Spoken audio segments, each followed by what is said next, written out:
vlogs every day of like talking into my camera, and it's something that's Yeah, we're going to like talk about that. opening up and sharing and just being putting yourself out there, being vulnerable, just telling stories. Yeah, we're definitely going to talk about that.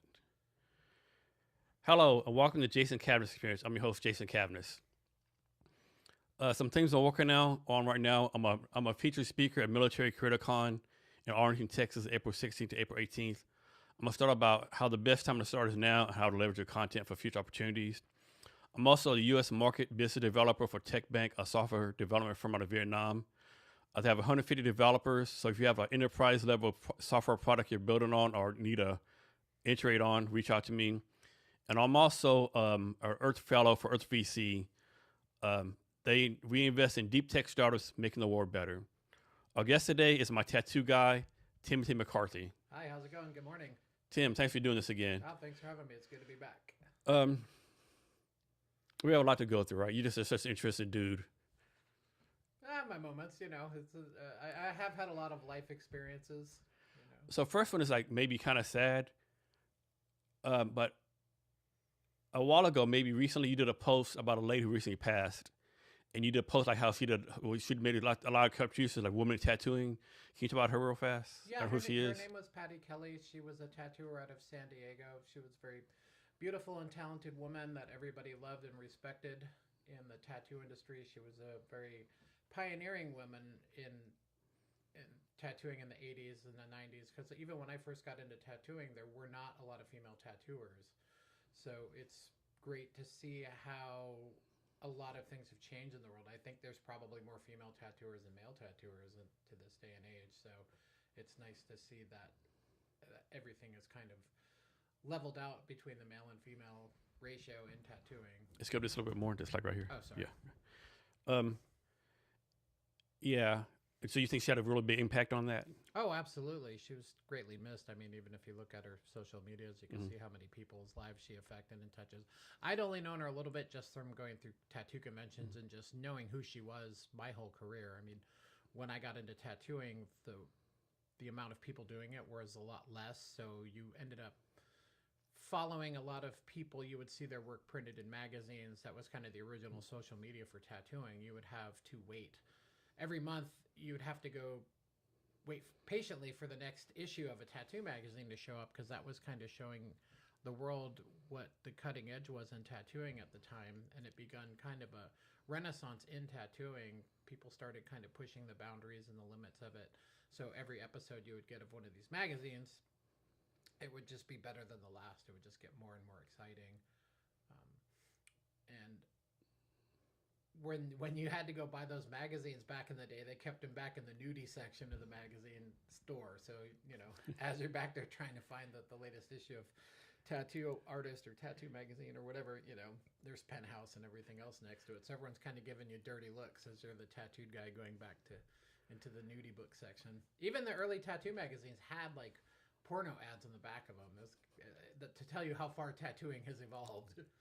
Can you talk about that some? Because I remember, tattoos back in like 60s, 70s, 80s, whatever. Like you had a tattoo, either you were like a U.S. Marine, a criminal, or like a degenerate. But tell me about how like through the years, like tattoos more accepted, like athletes have it. It's more like not a big deal now. I've been tattooing almost every day of my career. I've tattooed people. When I first got into tattooing, the most thing that people tried to do and express with tattooing is keep it hidden. So tattoos are just more visible now. Like I hardly ever tattoo women on their arms or their forearms, and today it's just normal. But people used to bring their work clothes into the shop to make sure that none of their tattoos were visible, because they could potentially lose their job. And I mean, now you can walk into like Target and see someone with half their face tattooed checking you out. So it's become a little bit more acceptable along the way. Yeah, even the military. I go to the gym on Army base once in a while, and you see people like working out. You see all the tattoos everywhere. I see some neck tattoos.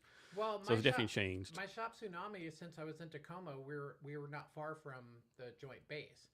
And so I've been in business there for 26 years. I've had that shop. So I was even at work that day on 9/11. So I watched the entire buildup of the military with Iran and Afghanistan and stuff like that. And so soldiers were coming in, getting heavily tattooed, especially when they would come back on break from Iraq. People, they would call me from their satellite phones trying to book appointments, and I would be like, just go call your mom. If you know, this crazy number would show up on the caller ID and be like, one of my friends called me from a tank or something, you know, or a striker or something, you know, which I thought was cool. But and like if I survive Iraq, I don't give a fuck the Army says. I'm getting my damn tattoo. The Army also changed their regulations throughout the course of the campaign. With they that. did. At one point, their recruitment numbers were so low because everybody was qualified, but because they had tattoos. Yeah, I remember that. That barred them from getting in, to the point where they got rid of all the regulations, and then these soldiers are coming and getting their necks and their hands tattooed, and then they went drastically back and said, hey, you better. And they kicked all those people out. So I thought it was fucking straight bullshit. Like these people served 3-4 years in 2 wars, and you just say, oh, tattoos, get out. That was so fucked up. I can just remember coming to the shop one day, seeing this soldier getting his hand tattooed. I'm like, what are you doing? And it's like, oh, they said we could do this. I was like, that might be like a double-edged sword. Yeah. You know, and it kind of did. I think, you know, I don't know where it's at now. It's probably somewhere. It's like I go to the gym once in a while. You see tattoos. Like, haven't seen a face tattoo yet, but I see like neck tattoos and over your hands or whatever. So. Yeah, even myself, I didn't tattoo my hands until I was about 35. I wanted to make sure that this was what I was going to do. And now I do have tattoos on my head. I'll never do anything on my neck or face, but my hair is falling out, and you know, you can kind of see some of the tattoos I have. I just think it's kind of funny because I can grow my hair out and you don't see them as much. Yeah. But every now and then I'll fly home to New Mexico and I'll have a nice fresh shave and I'll sit down in the first class cabin and freak everybody out because I've got tattoos all over my head. People are holding onto their purses and things like that. But once I start talking to people, they realize that I'm nice. I'll be in person. I have a lot of tattoos, but if I cover like this, you can't see in my long hair or whatever. One thing, like I don't never see me getting like a lip tattoo or neck tattoo. That seems too painful. I won't do anything like that. I'm 54. I just think if I was going to do something like that, I missed my opportunity. I can't just show up at like 60 years old, like, check it out, I got a skull. Like, it's not going to work. But one thing about the old military tattoos, like the people that you saw getting these tattoos, like in Vietnam, World War II, back then, that generation of people with tattoos are dying off, and you'll never see tattoos that look like that again, because those tattoo shops by the military installations, they would pop up, especially around military payday, and their whole goal was just to get these soldiers in and out. So the tattoos, to begin with, never looked really good, and now when you see them 50, 60 years later, and there's this, you know, crazy shades of blue and green, you know, even the inks that they used back then, we don't use anymore because they were toxic. They had heavy metals in them. There was just some bad colors that you avoided, like reds and yellows back in the day. So it's sad to see that those sort of tattoos are leaving us. But when I encounter like older people with those sort of tattoos, I like to photograph them. I like to document them. I was in Austin, Texas once, and I ran into a guy who had a bunch of actual work from Sailor Jerry from Honolulu, Hawaii, which to me are like owning a Picasso or a Rembrandt or something at this point. Have you heard of this? I've heard that I might be making this up. I've heard some people, they get a lot of tattoos, and when they die, they have their skin taken off their body and the skin like painted, put on a wall as an art or something. I've heard there's companies that do stuff like that. I know in Japan there's a skin museum where they actually would preserve the skins from the Yakuza. So I don't think it's open to the public, but you can look it up. It's called like the Tokyo Skin Museum, and they have the big, you know, back pieces and that kind of stuff, which I think's kind of cool. It's kind of cool and kind of it's kind of cool and kind of gross at the same time, you know. Like, but I mean, if you're just gonna burn you up and throw you in the ocean or whatever you're gonna do, I mean, I don't know. I've got some tattoos from some, that'd be an interesting tattoo museum to open up, you know. I'm sure it'll happen. I mean, they already have the bodies exhibits where where they took those people, the cadavers, and they injected them with stuff, and you can see the muscle structures and the vein systems and all that kind of crazy shit. I don't see why not, you know, preserving some of these tattoos, especially if the person who owns them is you know, wants people to continue seeing them. I mean, some of these are great works of art. These people spent, you know, hours and especially hours that like have real meaning to done. the person. You know, and even some of the tattooers who are no longer alive, I mean, you know, that art dies with you. Yeah. So today is like a kind of a bad or sad anniversary, right? Today's 6 days a year. Everything got shut down for COVID, right? Yeah, that was we had a Friday the 13th thing at my shop. You know, we're just coming into spring. Everything seemed to be warming up, and hearing these things on the news about this flu going around. I just kind of rolled my eyes out. I was like, I was no way. But then that Monday, March 16th, 2020, as I walked into the shop with my coworkers, we were listening to the governor's broadcast live, and he started going on a list of like effective immediately businesses that were shut down. It was like bars, restaurants, this, that, bar, tattoo. As soon as he said tattoo parlor, I was just stunned. I was just like, huh? You know, and so we got done with that, and I looked at all my guys. I'm like, oh, I guess we're gonna go home and we'll call our clients, and you know, maybe this will pass over really quickly, but it didn't. It didn't. It was 3 months of wondering what the hell. And did the government, either the federal, state, or city, give you any kind of financial help or anything at all? I was able to get a small grant from the city of Tacoma, which helped me out tremendously, and a small little grant from the Pierce County, which they ended up paying the rent on my studio. The 3 months that I was shut down, because I still continued to pay my bills. I didn't do any kind of forbearances on anything. You know, it was stressful too, seeing everything that you had worked for. Yeah, you got employees that you got to take care of. Yeah, I had a few people working for me at the time, so they, you know, luckily they were able to get unemployment. I was able to get unemployment, which I never thought, being self-employed. Yeah, I didn't know you could do that as a small business owner. It was just something they did for the people during COVID, so that it saved my ass. So I know back then it's like a lot of government got a lot of like criticism for what they did not do for small business, but it's not like they actually kind of took care of you. Yeah, I think I was fine. It was stressful while it was happening, but knowing that I kind of gotten taken care of afterwards, and just the amount that I needed. I didn't get anything above and more than I deserved. I just covered what I needed to cover. I was able to carry on, because at that point I'd been working hard for 20 years, but still owning a small business, you almost live paycheck to paycheck. You buy yourself a job. People have these impressions of you as a business owner of like, oh my God, it must be so nice to own your business. You get to come to work whenever you want and do whatever you want. And it's like, yes and no, but you know, that the rent on my shop, that comes up fast. That 30 days you pay it and you got to pay it again. Yeah, I think the one thing a lot of people were mad at back in those days is like on the news you hear like there was a loan they're giving out. I can't remember what it's called. I think they were like the PPP or something. People were taking advantages of that. You would hear like like big corporations getting them. Like, what the fuck are you doing? Like, I remember the Los Angeles Lakers got a loan, Steak and Shack got a loan. Yeah. You're like, what's going on here, right? And they it's a franchise. No, you have this big corporation, right? Yeah. I didn't try and exploit any of that or take advantage of that. I'm an honest person. I just wanted to keep my business alive and try and keep the people that I had working for me, you know, have a job when they came back. But then everything changed once the world's changed ever since then. Running a business has just become way harder. Trying to get I'm not saying nobody wants to go to work, but like, you know, all these businesses struggle to find labor, people that want to do stuff, or I don't know what these people do if they don't want to work. Yeah, I think it's crazy. Like even today, you hear people like, I can't meet in person. COVID, like that was like 4 years ago, right? You couldn't use that as an excuse, I don't think, right? But people still do. Yeah, I was scared I would never be able to travel again. COVID did it kind of, I don't want to say it ruined my brick and mortar business, because everybody then was sitting at home, and it also did wonders for my business, because at that point I started working by appointment only, and I've never gone back. So I have to do a little bit more work on my phone and my computers and stuff like that. But since I don't have daily interruptions of people coming in while I'm tattooing, it makes my experience while I'm tattooing somebody even better, because so you can focus on that person versus I don't have a person. Hold on a minute, I got to take this person walking in. Yeah, I would have somebody in my chair I'm tattooing, and mind you, like say you had an appointment, you came in 2 weeks ago, we booked it, I drew it.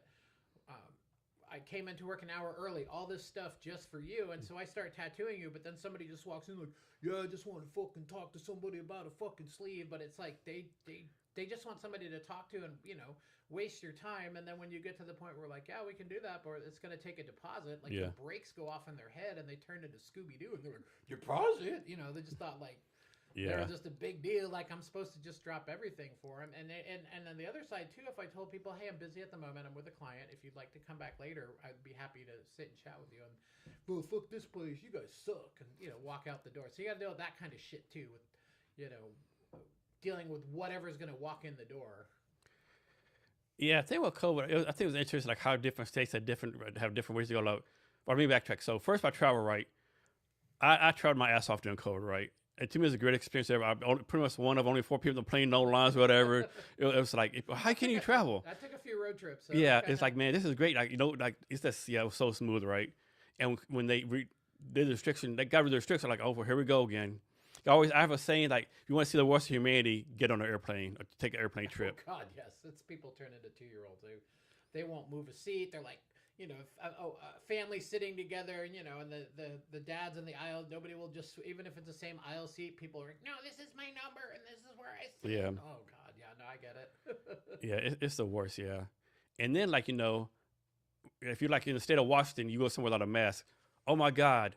Oh, I'd be on a hiking trail in the middle of the desert or in the woods, and there's nobody around. I'm like, yeah, my mask off, and you'd see this other hiker, like 20 feet away, and they're like, put your mask on. I'm like, those are like people that drive with their mask in the car.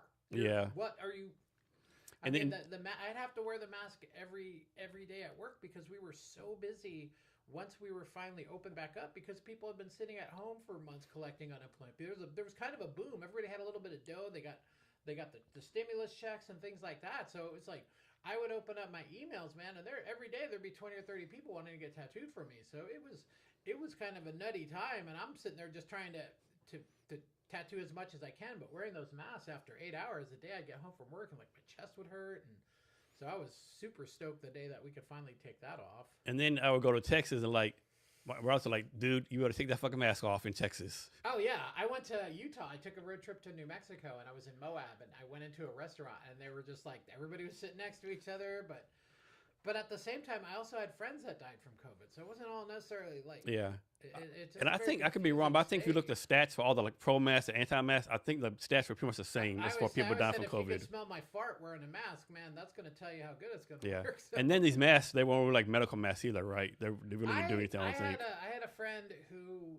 right when they shut us down, he was working on a job site or something. He had cases of those, like impossible to get, like N95 masks. So I was pretty stoked. He's like, here, dude, I'll give you a case. So I felt like I had won the lottery or some shit, because I was like, cool, I got this unobtainium mask, but those things are so thick and so heavy.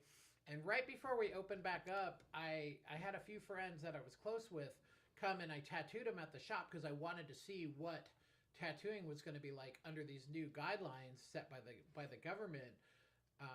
And not just figure it out on the first day of school with these people. Like I wanted to be prepared. And one of the first days I had to wear one of those masks, like after about 20 minutes, I almost had a panic attack because I was just like hyperventilating in this thing. My glasses would fog up, and right as I was about to start a line on a sharp corner or something, it like, and then your face is all breaking out because of like just breathing, just changing all the chemistry on your face. And so it wasn't my favorite time in tattooing, that's for sure. I think another challenge back then too, the government gave us so much information that was right or wrong. Like one guy, he said, "Oh, masks are no good because they didn't have enough masks for nurses and medical people." Then they said, "Oh no, we need a mask now." Yeah, I had a friend who was a doctor. She had to wear the same mask for like almost 2 months. Yeah, I don't know. Definitely a lot of mistakes were made about all back then. And the thing is that COVID's still around. Like, and one thing I know people were deathly sick, but didn't have COVID. I had a flu in February of 2020. I was up DJing in like the clubs here in Seattle, and I was in a lot of dance clubs with a lot of people. I was really heavily into electronic music at the time, and I had got a flu that it punished me. Like I was in bed for like 2 weeks, and I kept telling my housemate, I go, it just felt weird. Like there wasn't really a test for COVID at the time, and so. I did lose my sense of smell and taste for a while. I remember testing out different like habanero hot sauces and things like that. I was like trying to figure out what I wanted for dinner was either going to be crunchy or chewy, like because there really wasn't a lot of taste. But I guessed I had COVID, but yeah. I never officially. I'll never know, but yeah. I've never been that fucking sick in my life. It's probably COVID, especially you can't smell and taste. For a month after, like it was probably brutal. COVID, yeah. And then I did get vaccinated, and then I did get COVID again in 2021. I had a friend of mine who went out to the Burning Man, had an unofficial Burning Man out in the desert that year, and I think 20 or 30,000 people went out there. And so when he came back, I had kind of a little party at my shop. and everybody at my party got COVID from this guy. Oh shit. And I don't think anybody got it very serious. When I had it, because I think I had the vaccination, I thought I had like really bad allergies. So I went and got tested just kind of satirically. I was like, oh, I probably got COVID. And then I'm in the middle of the desert driving. I was on my way back to visit my mom. This was in like September of 2021. And, a couple days later, I'm just out in for some reason, I didn't get my results back from the county for like 2 or 3 days. And by this point, I had a road trip scheduled. And literally, I was like in the middle of Idaho when I got the notice that I had tested positive. So I just hung out in Idaho for an extra day or two. I felt fine by that point. I didn't feel like I was contagious. I didn't think it was the outbreak monkey, traveling across the country at the time. But the thing is, nobody else got sick around me. Even my son, we did a brake job on his car like the day before, and we sat side by side for a couple hours, and he never got sick. So the thing is, COVID. Like I don't think people know, but COVID is still around, right? COVID's still here. It's not going away. Still strains of it. It's just like no one really tests for it anymore. I know somebody that got it not too terribly long ago, but I mean, the only reason why I was scared the most was that I'd never be able to leave the country again. I love to travel. I love to go all over the world, and so I had to like bite the bullet. I don't know. I can't say anything about any of that stuff because I'm not educated enough. The tinfoil hat people. There were the people that got vaccinated, the people that didn't. It's polarized everything. I remember back there, you hear all this. I won't say the scare tactics, but you see in the news like villages in Italy, a bunch of old people dying. Overseas people dying. The first case we're here in Washington, people dying. Right. The news like COVID equals death. Right. Yeah, and even going into the grocery store, if you coughed, people would look at you or want to beat you up. Like I remember there was a meme. This guy had a sign. He says, "I don't have COVID. I just smoke dope." Yeah, I've seen that. And they, speaking of that, like the weed stores were deemed essential during all of that stuff too. And my shop just happened to be next door to a marijuana store, and that was just chaos every day. I would have to be in at work at 9 a.m. and leave my shop by 3 because of this. Everybody was buying weed. Like you couldn't even get it out of my parking lot. That's how busy this weed store was, man. They must have just clocked during those years, man. So here's a question for you. So obviously you were able to like get through COVID, and your successful business. I know a lot of businesses failed during COVID. My theory is that these businesses would have failed anyway. Just COVID has kind of sped up the process. What do you think about that? I think it really hit the restaurant industry hard, making everybody sit so far, reducing the amount of people that could be seated in their restaurants. I know a lot of restaurants and bars made some makeshift outdoor seating areas and things like that. I wouldn't say my business came close to failing, but it definitely put a drain on what I had left to my bank account, just trying to keep it open. I mean, I live for my business, so failure is not an option for me. So have you been able to make that money back up since then? Well, like I said, I got a few small little things from the city and the county, and it leveled me back to where I needed to be. So I was thankful at the point that actually, as a small business owner, I had all my tax stuff, I had all my business records and all that stuff. So when it came time to get help, I had all the necessary paperwork to provide to them. Because I had to get tax stuff, things like that. Can you talk about the points? Like I think so many business owners like don't do that or do it when it's too late. Can you talk about the points like doing that up front? The taxes I lose sleep over it. I mean, you don't want to get behind on that because the penalties and the interest on the IRS are insane. So when one of the things I learned when I learned how to tattoo was also the accounting side of my business and stuff and how to stay on top of it. Now that was just kind of beaten into me, like, don't get behind on your taxes. Cause the second that you do, it's just going to snowball. I mean, I know people that, they're trying to dig their way out of holes cause they didn't file for 10 or 15 years. And that, to me, it's not, that's just not where I want to be. I just take care of it. And so that way I can sleep good at night and just worry about my tattooing stuff. So I just take a day or two out of the month and in the state of Washington, you have to pay sales tax on tattoos, so I have to pay the state every month. I did not know that. Yeah, sales tax on tattoos. That's crazy. To me, that's insane. But I guess we're in Washington. I guess. Man, when I think sales tax, I think like actual products. Like cars and like. And I've asked them that. I go, "What's tax? Is it the labor? Is it the materials?" But I just pay it, and it is what it is. Yeah. To me, it's like that scene in Goodfellas where every now and then you just got to take an ass beating. That's the cost of being in business in this state. Oh man, yeah. So recently you told me a story, and I don't know if you want to tell it now, where you had a girlfriend in high school, and the dad said, "If you give my girl a tattoo, I'm gonna kill you." Oh yeah. When I first started tattooing, I was in high school when I first started tattooing, and so I was doing these like just these homemade rickety.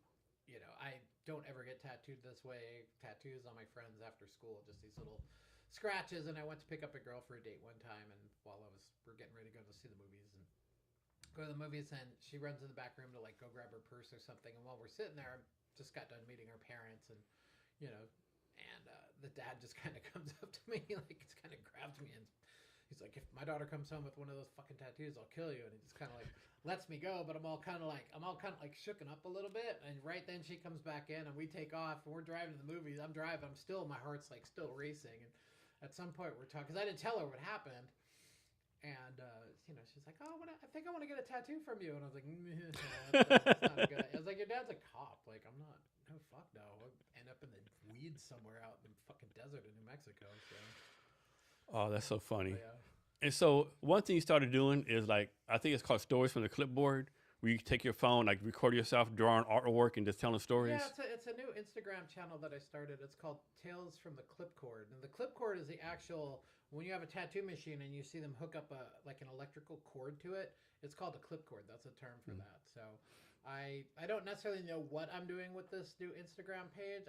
I've got a lot of stories, and I'm trying to tell them in like a 1 to 2 minute segment. So I'm not dragging, telling these long-winded stories in tattooing. And I'm trying to just keep it neutral.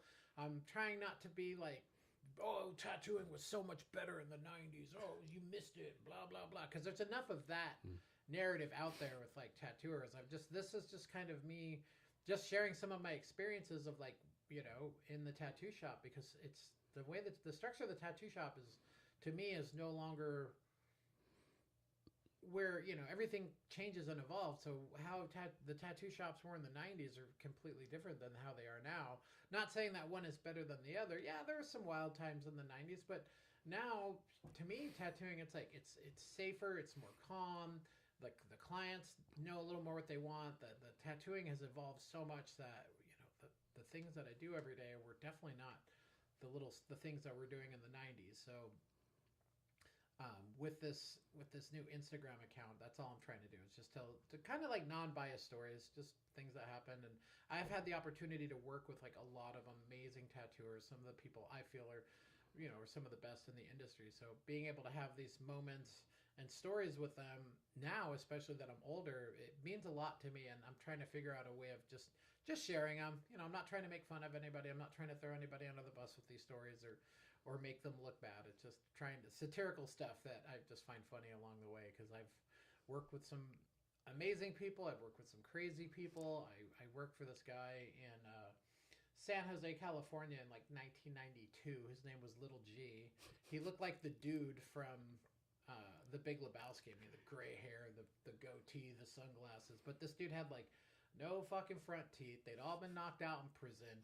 And he was just kind of a lunatic. It was him and his girlfriend, and they lived inside this tattoo shop. And like, if you ever live inside your shop, eventually you're going to start to go crazy, like in The Shining kind of crazy. And I worked for these people for about 2 years, and they were always really nice to me, but everything around them was like this fucking hurricane. Like, I think like on the first days of work, like he got in a fight with somebody out in front of the shop and like hit him with a hammer or something. And told the dude to kind of fuck up. Amazingly, the cops didn't show up, but I remember my mother like calling me like, "How's your new job?" I'm like, "It's great, Mom." Like, the good old days of tattooing. I don't know if it was good old days, but there weren't a lot of tattoo shops, and these types of people were the gatekeepers of tattoo shops. I mean, that you would be hard pressed to find a shop in these towns that didn't have a Harley parked out in front of it or something like that. And I found these people just by mistake. I was looking for another shop. I just moved to San Jose, and I opened the door, and they're like, "Come on in." So it was the start of this, crazy 2 years of my life. And he eventually, he ended up getting murdered, unfortunately. They moved out to Las Vegas eventually, and I mean, if he's hitting people with hammers, that's probably not a big surprise. I mean, it wasn't. He wasn't afraid to have a confrontation of stuff. Things were just different. Like I said, they were just different back then. And these people had a lot of like young talent that came and worked for them.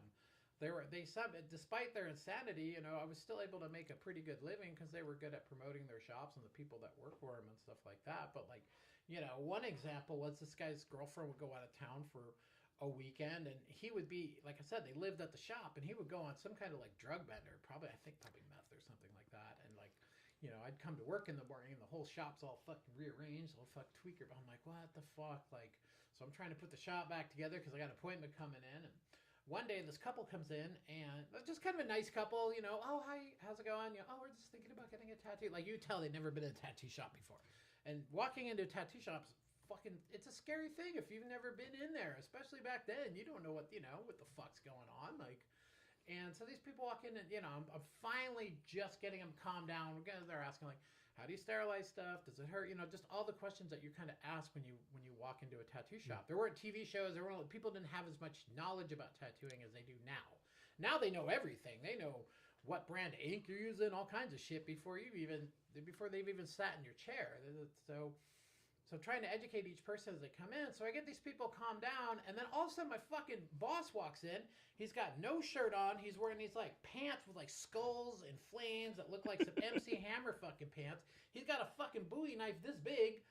His hair's all fucking out. These people look terrified. It's like, hey man, check out what I just found in my room. And he's like taking this knife and he's juggling it back and forth. It falls out of his hand, sticks in his foot. There's a fucking blood squirting out of his foot. He's like, oh man. He's like wiping blood all. And I'm like, get the fuck back in your room, dude. Just don't even fight. And these people were like, they were fucking gone. Like, just see it. I mean, it literally looked like something out of a fucking movie, man. This guy, a big biker guy, he's got a big dragon tattooed on his stomach. He's all sweaty because he's been up all night. Oh my fucking God. Oh my goodness. And I mean, this was just one day of working with these people. And that was like 2 years of your life like that? Yeah, fuck yeah, man. So you need to start a YouTube channel just on your 2 years in San Jose. Yeah, but you know, some of the stories you can tell, some of you can't. Yeah. So these stories you're doing now is the plan to do one a day, or just do it when inspiration hits you? I don't want to race to it. I want to take my time and think of how I want to tell each story when I want to do it. I'm not trying to. I've only had it for maybe about 2 weeks, so I'm not.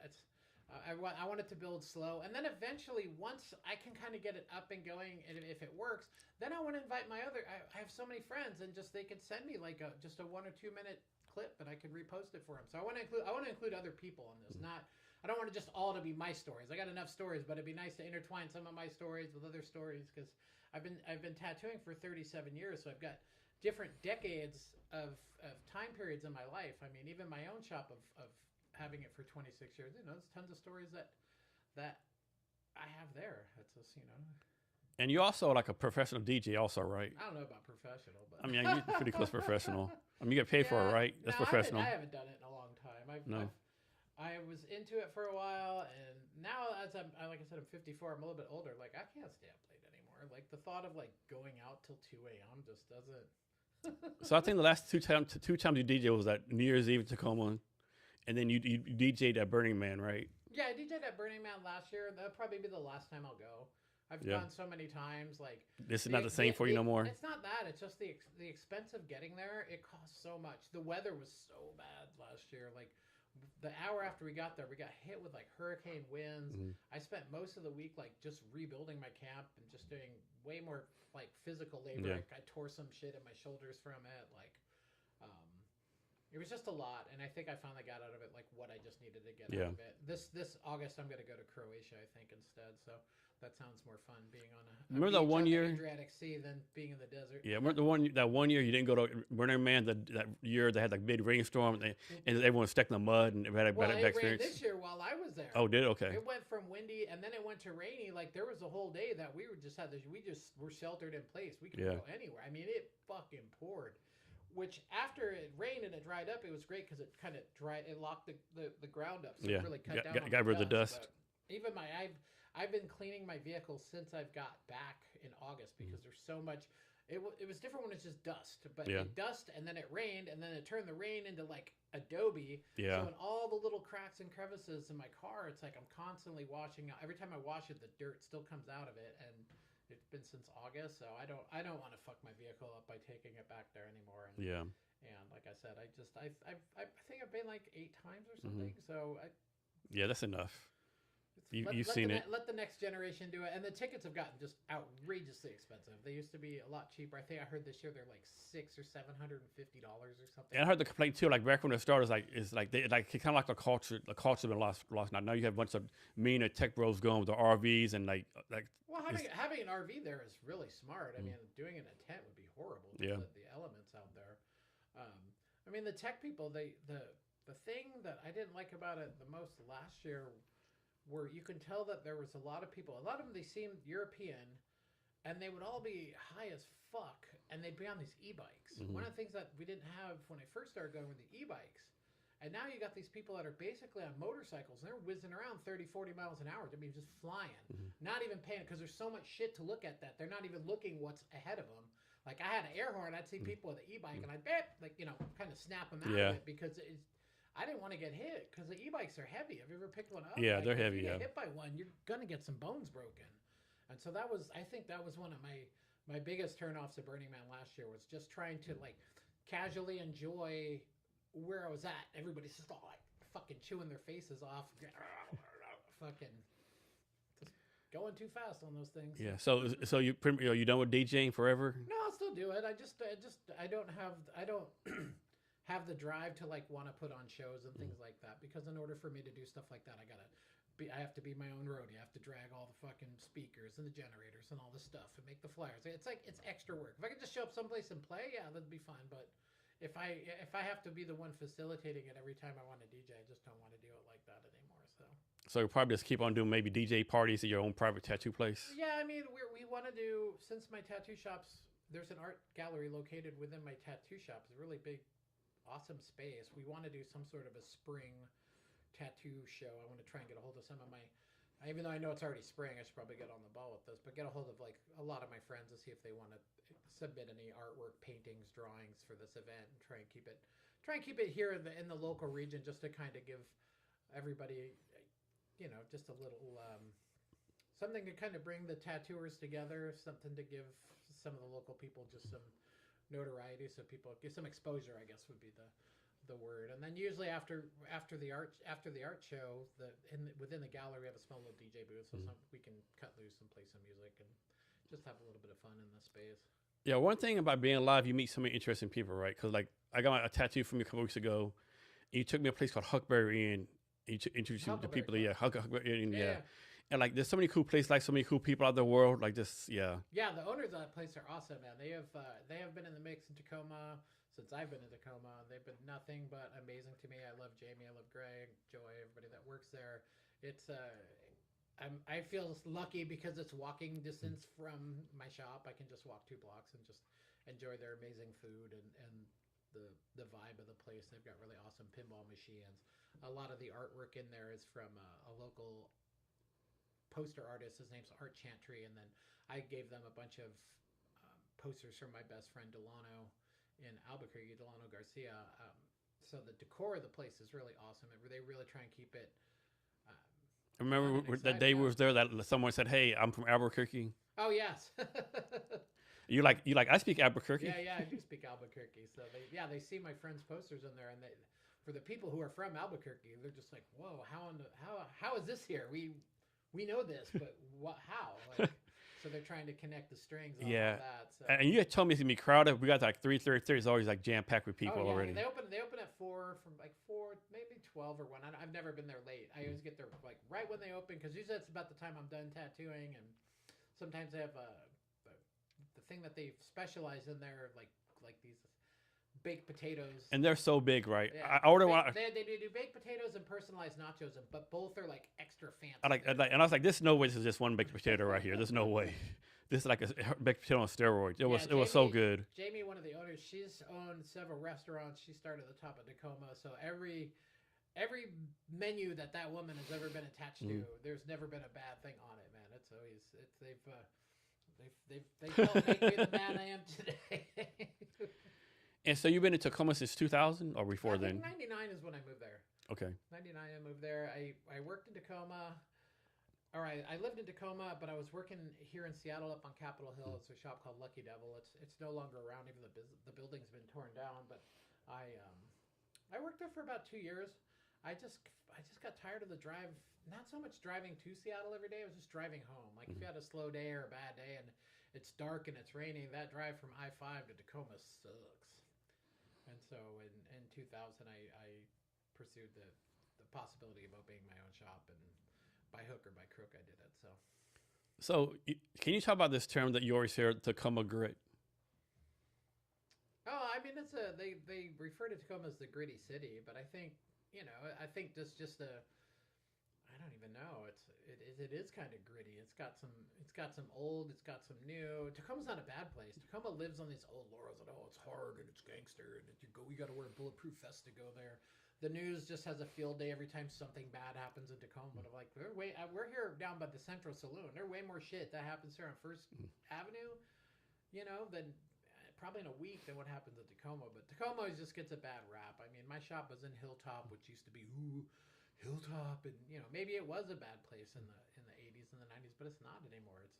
My shop is so quiet. You hear a pin drop. I love being on Hilltop. I like where that neighborhood. It's where it's going. There's a mixture of people there and artists and people just trying to build all the different neighborhoods of Tacoma. There's a lot of people putting effort into making each neighborhood fun.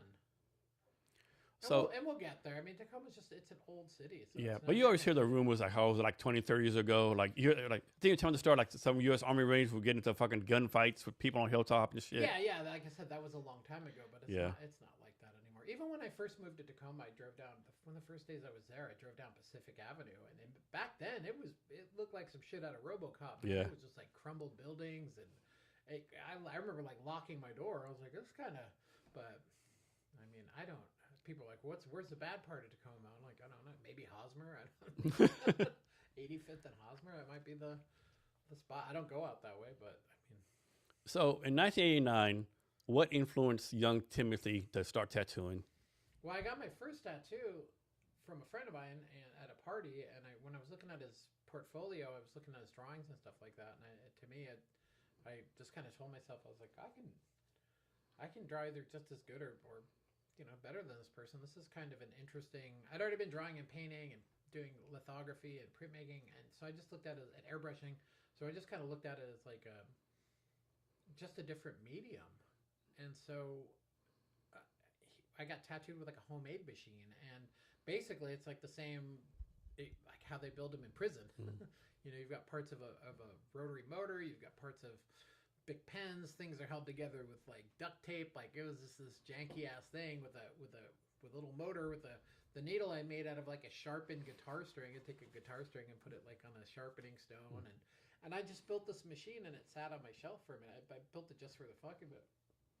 And then one day one of my friends came over and kind of was like, "Come on, bro, I know you can do it." So I tattooed a Tasmanian devil on him, and he went to school and showed his friends, and then that was the rest of it.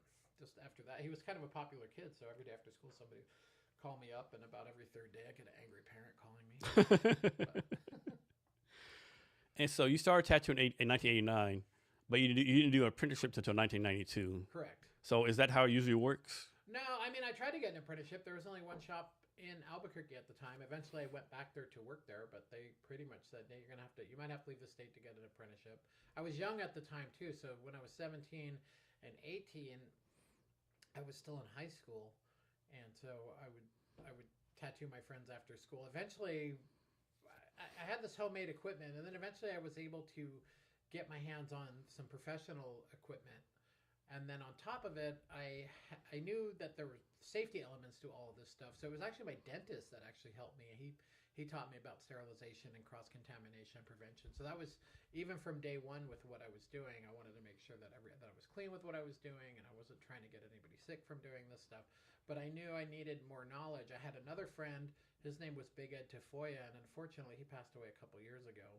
But he was in the punk rock scene in Albuquerque, but he also lived in San Francisco, and he worked at this really famous shop called Erno's on Fillmore and Haight Street. And he would come back and forth between Albuquerque and San Francisco. When he would be back in Albuquerque, I would hang out with him and drink beers with him and stuff like that. He tattooed me a couple of times.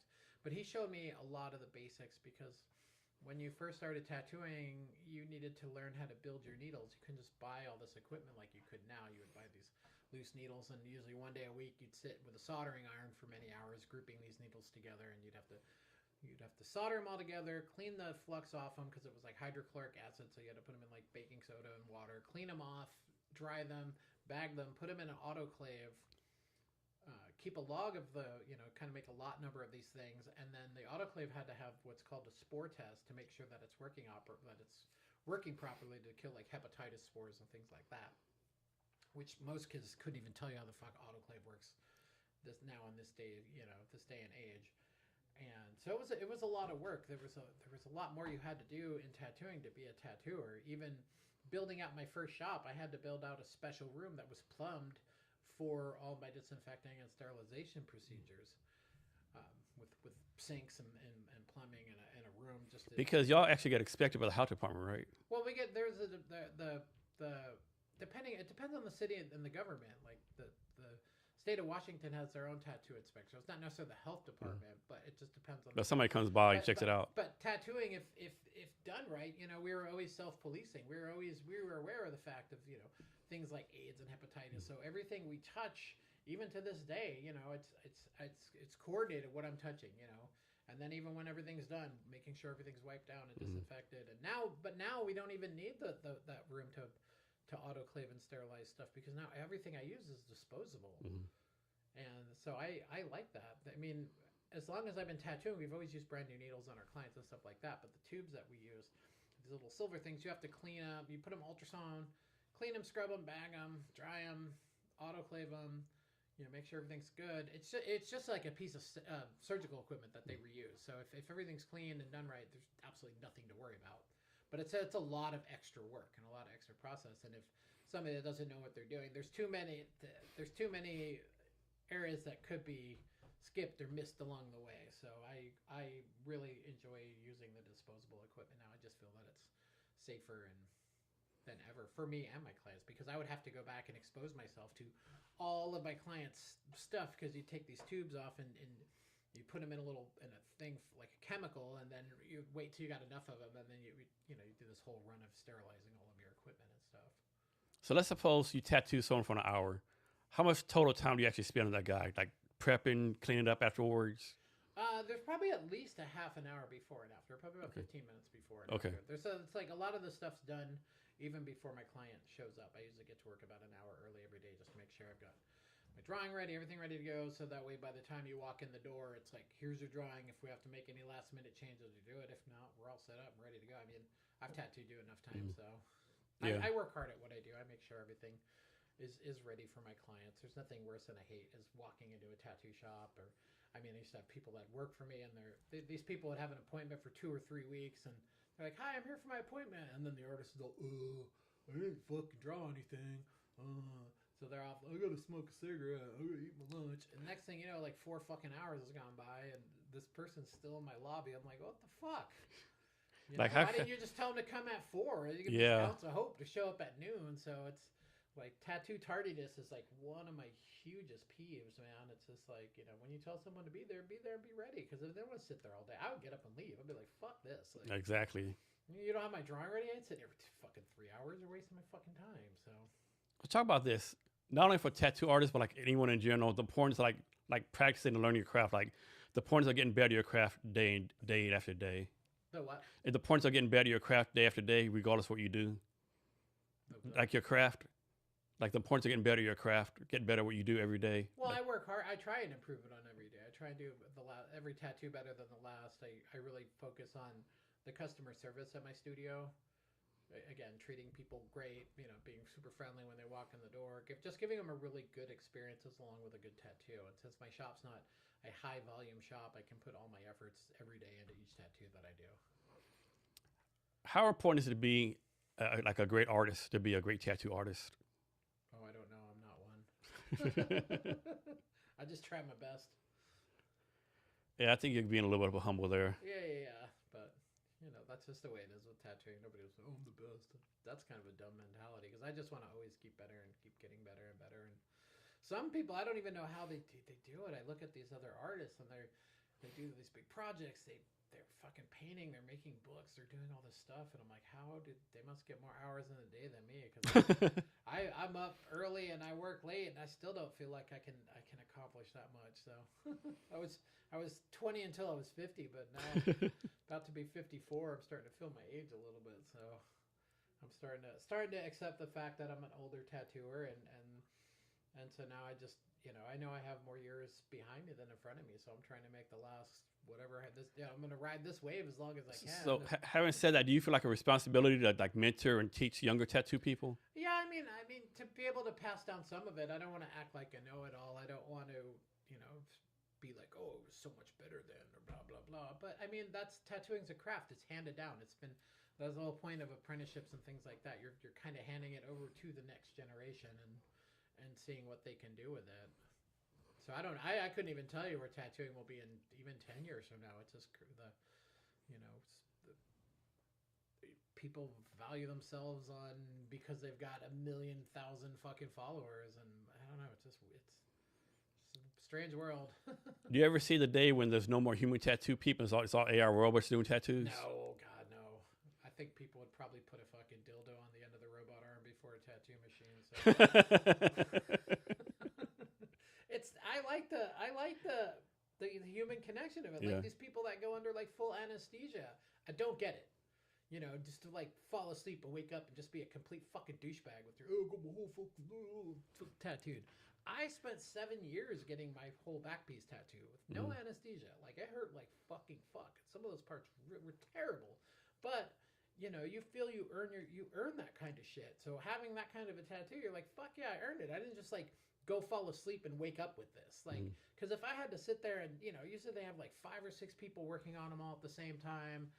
And for me, if I had to just sit there and listen to a heart monitor beep or whatever the fuck, like it's not for me, man. Like I like getting to know my clients. I like becoming friends with my clients and the friendships that develop and the trust that develops over the years. I mean, I have clients in Tacoma that have been tattooing for the last 26 years. I have clients in Tacoma whose kids I'm tattooing now because I tattooed their parents 25 years ago. So there's a lot of people that I'm connected with in Tacoma, and that's why I've never moved away.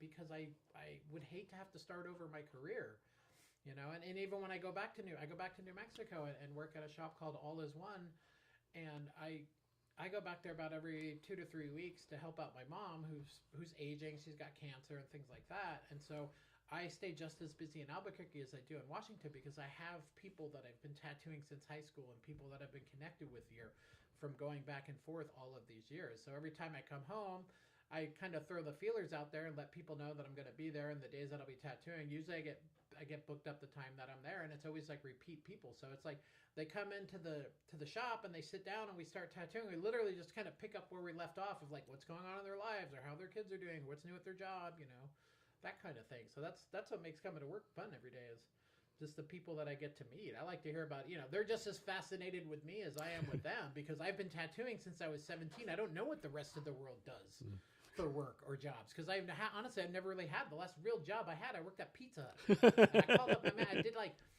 1 or 2 tattoos and I made more money. Even back then, I'm charging like $20 or $30 for a tattoo than I did like working a week at Pizza Hut. That I was like, fuck this. And I called up the manager of Pizza Hut and I was like, hey, I'm quitting.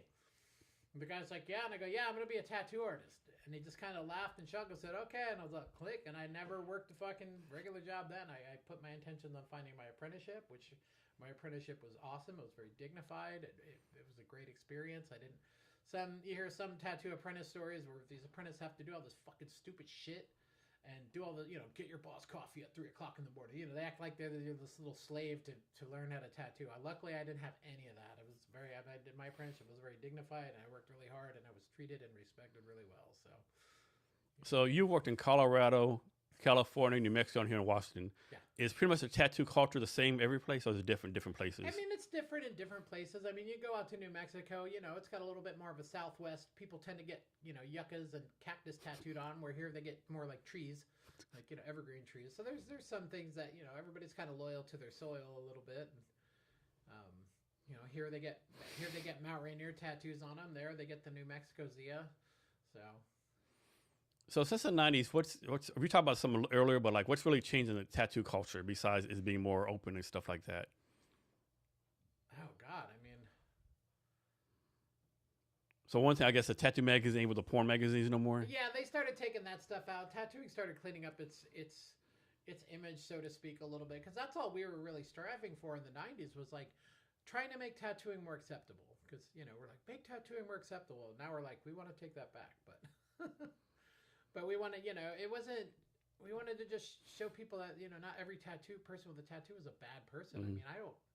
People, this whole theory of like, oh, we're just tattooing criminals and prisoners. Like, most of the people. First of all, prisoners can't afford to pay, probably. Yeah, those kind of people that get those kind of, they get them where they get them, in jail. Like, people don't come into my shop from jail to get tattooed. I got 8 kids turning 18. I got, people get tattooed for so many different reasons. People get tattooed when they get divorced. People get tattooed when they get married, when people are born, when people die. Like, there's so many, everybody's got their own story as to why they get tattooed. So it's, I'm a few. You can't just generalize that. Even my own story is just my story, and everybody other tattooer is going to have their own version of events of things. Yeah. So I don't, I just kind of explain things as I've seen them and not trying to act like I'm some sort of expert. Yeah. I remember a few years ago, I was going to Dallas, and you recommended a tattoo shop in Deep Ellum, right? So I was going there. So me and my 2 nieces got matching tattoos. But where I was there, at least those, like, 4 instances, a mother and the daughter came in, like, in 1 hour, like 4 of them, like, getting tattoos, right? And that's kind of blew my mind, right? Yeah, I have one family I've tattooed the granddaughter, the daughter, the mother, and the grandmother, like 4 generations of people. That's cool. And the oldest person I ever tattooed, he was 91. Was that his first tattoo? No, this guy was cool. This is a good story. I forgot about this story. But it was in Albuquerque, I would say maybe 1992, 93 or 94, whatever. And it was a Saturday afternoon in the shop. I was at Route 66 Tattoo, and just busy ass day. I mean, Saturdays used to just be from the time you open to the time you close, man. It was just a shit show because everybody had off from work and everybody just ran down to the tattoo shop want to get tattooed on Saturdays. And so I'm standing there, and at first glance, it just looked like somebody was bringing in their elderly grandfather. This guy was kind of cool. He had like a Acapulco shirt on and stuff like that. And so he comes in and he's like, "Yeah, my grandfather wants to get tattooed." And I look at this dude, and he's got tattoos he's got all this cool shit, every traditional thing you'd ever seen, like the ships, the skunks, and he had like a gold tooth, and his hair was all slicked back, and he was an Italian guy from visiting his grandkids from like New York or something. So we kind of talked like this a little bit, New York and stuff. But this dude had chicks' names fucking crossed out there, and there were varying degrees from like dark to light from over the years. Like, when this guy was younger, he was just handsome and just fucking crushed ass. Like, I was just like, and so the last tattoo I did on him, I covered up one of the names and I added one more, and he was like, "Yeah, this will probably be like the last one." And I was still kind of wet behind the ears that I was like, please just don't like have a heart attack or something, because when you tattoo old people's skin, it's like tissue paper. You have to be so fucking gentle. So I tattooed him, and and he left, and after he left, I was like, man, I want to be that dude. Like, that fucking well played, man. You did it. You crushed all the ass. You got a tattoo. Like, I want to be you. And I wish I had just documented the tattoos that this guy had, because they had all the fucking cool shit. So I knew probably when he was younger, he was like that dude at the bar with the tattoos that the ladies just fucking swooned at. The bad boy. Oh, fuck yeah. So how would you describe your artistic style? I don't know. It varies, because I design stuff for people for what they want. They give me the idea, and then I design it. So that's the one thing that I like about tattoos, because I never have to be out of ideas. When I sit and just look at a piece of paper, I don't know what I want. I don't know what I want to draw or paint anymore. Tattooing has sort of robbed that from me. But you can come to me and give me an idea, and I'll instantly, something will come to mind. I'll think about it. I'll marinate it on it. I've got lots of books, so it's each job. I try and do the best job I can for each type of project that I'm working on, because no tattoos are two are the same. So, and lately it just changes. Like, for a while there, I was doing a lot of geometric stuff, and now I'm starting to break away from that a little bit. I'm still doing some of that stuff, but I'm also got a lot of other just projects coming into play. Like this week, I'm doing like a big psychedelic astronaut tattoo that I'm pretty excited about starting. I got some other bigger pieces that I'm going to be starting on soon that I'm pretty pumped about. So no two clients are ever the same, so that's what makes coming to work fun every day. Is that every day I get to work on something different. I'd hate to do the same tattoo every day. So talk about your process some, right? One thing like about you, like I'll come in, I'll say, I want to do XY tattoo on my whatever. You're like, well, Jason, actually the curve of the tattoo, the body part.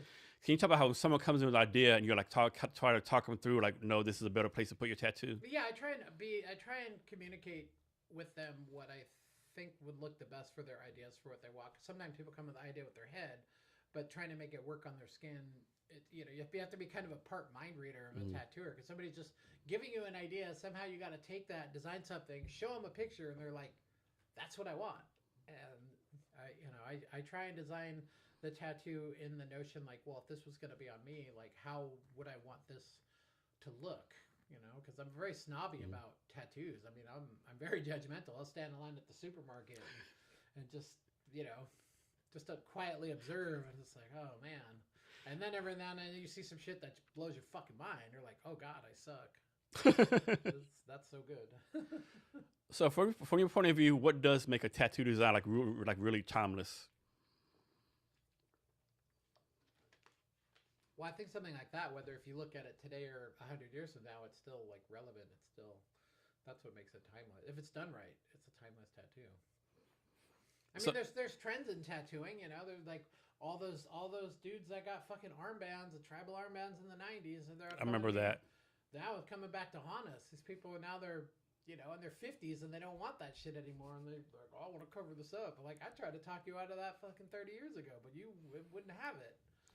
The lower backs. There's going to be a lot of women, with lower back tattoos. The tramp tattoo. The old folks' home. The tramp tattoo. tattoo. Those are cool though. Those are.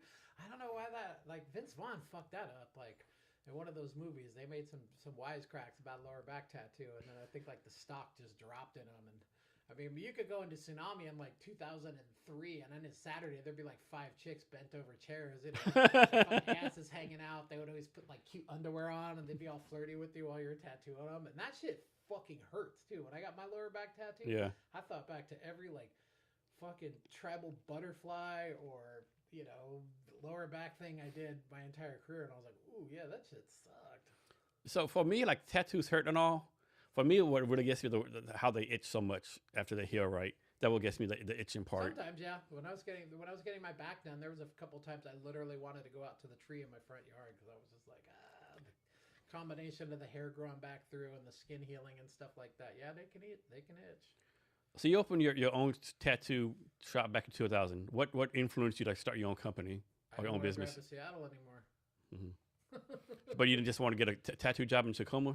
Well, there was a couple shops in Tacoma I'd applied at. I don't know. Maybe I wasn't cool enough to work there or whatever. But I didn't. It wasn't really. I would have been happy just working somewhere. But But I also got to the point in my career.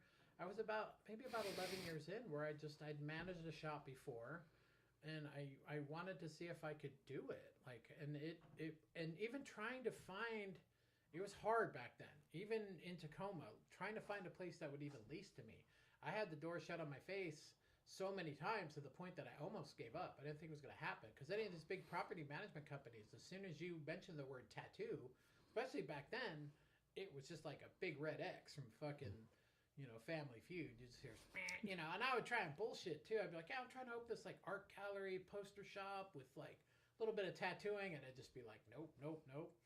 And so the place that I finally let me I had to convert an old auto garage. There were like auto parts in this fucking place, and I didn't even think I was even gonna work out. I was like, I don't even know what the fuck I signed my name up to, but again, just determination and making it work. And I had to time the opening of my shop with the yellow pages as well, because that was the only way people would find out about your business back then was through the phone book. And if I opened up at the wrong time of the year, I would have to wait an entire year before my number could be printed and listed in the phone book, which is really fucking expensive. I mean, I think I had a little ad about this big, and it was like $600 or $700 a month back then to advertise my business. And so those were the two factors I had to take into consideration when I went to open my shop. And then also giving my employer that I worked for in Seattle plenty of time. I didn't want to leave them high and dry because they were nice to me.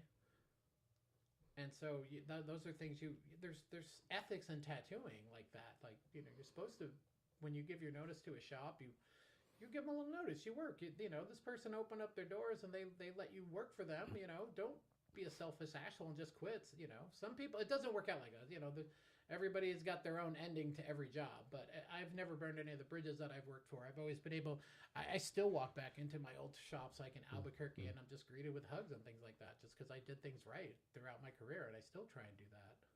So being in a new shop in 2000, how did you go about getting your first customers? Oh man, I didn't know anybody in Tacoma. All I had was a big sign on 38th Street that said tattoo, but I knew the street that I picked at the time was one of the busiest streets in Tacoma. It's right down the street from the Tacoma Mall. We didn't have a website when I opened up. There was no MySpace. There was no Facebook. None of that existed. It was just the yellow pages and just sitting. I would have to sit in my shop from like noon till 10 p.m. The hours were a lot longer in tattooing. Now they're cushy. I make my appointments in the morning and then I'm done by 5 o'clock. But so many years of my life was spent sitting in the tattoo shop till 10 or 11 o'clock at night, because sometimes tattooing wouldn't even get busy till 7 o'clock at night. You sit there all day, get ready to go home, and then 3 soldiers walk in, and then you're like, well, time to go to work. Like, you know, it's either that or make no money. So there was many nights I didn't get out of my shop till really late, you know, especially like when I opened that, when we finally started getting a little bit of, we started getting a lot of, well, not a little bit, we had a lot of like military clientele. So we could almost set our paydays to the 1st and 15th, because we knew when those guys got paid. And as soon as they got paid, you'd see them roll up, you'd come in the shop and have like a new pair of sneakers on or something like that. And they knew they wanted to get tattooed. So I made a lot of good friends with military guys. The problem with that is as soon as you get friends with them, they get stationed somewhere else. You're like, oh, cool. Or you don't get to finish their tattoo. You start this, and they're like, oh, I'm going to North Carolina next week. I'm like, fuck you, dude. Thanks. So you're going to be a nice little coloring book when you get over to North Carolina, because we already, you know, outlined your arm. You already talked about the sun, but can you go more deep? Like what kind of challenges you had when you first started? Opening my shop, not being able to pay my bills. Tattoos hurt and they're expensive. And I mean, we didn't, what we charged for tattoos back then, as opposed to like now, I'm not saying that I charge almost the same. I raised my price a little bit, but it's like, I think at the time we had like a $40 minimum at the shop. So it was like, it was a lot. I had to do more tattoos to cover my bills, and just trying to treat every customer good that walked through the door, and it wasn't even until like maybe the 3rd or 4th year where it just like, it never gets easier. Even after 26 years, I'm not like, oh, I've made it. Like, I just feel fortunate enough that I've been in one place long enough that on any day, I'm gonna pick up my phone and somebody's gonna want a tattoo from me. Just, it's a sheer numbers game at that point. I have to imagine you get so much like clients from this word of mouth, from people telling, hey, go. Cause every time I see someone say, we get tattooed at, here's my guy, right, all the time. So I can imagine how many business you have from people just referring to you. Oh yeah, I mean, people. I get a lot of referrals. I get a lot of repeat business.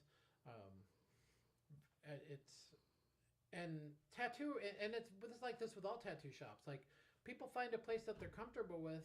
You know, it's not like everyone's like, oh, you should go see my guy because he's better. That's not necessarily the case. Like, they just have a connection with these people. So one of the things I get bummed about is that I don't get to see a lot of work from the fellow tattooers in my town other than Instagram. So Instagram's kind of good in that kind of aspect, because like these people are loyal to their shop. My clients are loyal to my shop, but there's a lot of people out there doing really nice work. Yeah, to me, I think having a tattoo guy is almost the same as having a barber, right? Yeah. You have a barber. We both use Christopher McQueen. Yeah, Chris. I think it's the same way. Shop, Tacoma, Washington. But I'm also a collector of tattoos. I've been tattooed probably by like over 70 different people. Some people, they come to me and they're like, I only want you to tattoo me. And I'm like, okay, which is fine. And that's awesome. And, but I went and got tattooed by a lot of different people because I wanted to see how other people do stuff. To me, it was like my continuing education. And by learning why some of my favorite tattooers do, in hopes that it'll help me be a better tattooer for my clients. So besides the tattoo you gave the 91-year-old guy, what do you think is the most meaningful tattoo you've done? Oh, I don't know. They all mean so much. I mean, I tattooed my mom. That was fun. That was probably the weirdest tattoo I ever did. I a few years and back, actually, that's the next question. What's the weirdest tattoo you've done? Yeah. Well, people always ask me that. What's the craziest, weirdest tattoo you've ever done? And everybody's always expecting to be like, I tattooed this guy's dick one time. But that's It's not the craziest, weirdest story. Hey, I've never tattooed him his dick, but for years, my mother, she's the character that kind of weaves in and out through a lot of my stories. You got to understand, my mom's from New York. She talks like this. She don't give a fuck about nothing. Like, she's just like some shit you see out of the movies is my mother.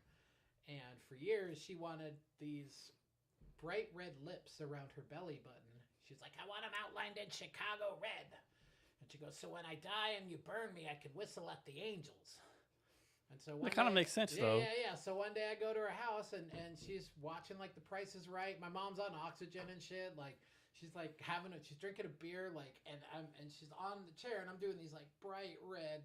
I'll text you a picture. You could edit it in there or something. But these bright red fucking lips on her belly button, and they're big and they're bright. And so she goes to the doctors a lot. And now, the last time I was home, I had to take her to the doctor. She had to go, unfortunately, I had to go to the hospital for a little bit. But so changing her in a gown, and they're like, they see these bright red lips on my 78-year-old mother's stomach, and they're like, what the fuck? And they're like, oh, my son did it. My mom's like trying to hand my business cards out at the hospital and shit. I was like, Mom, my son does tattoos. I'm like, oh shit, Mom.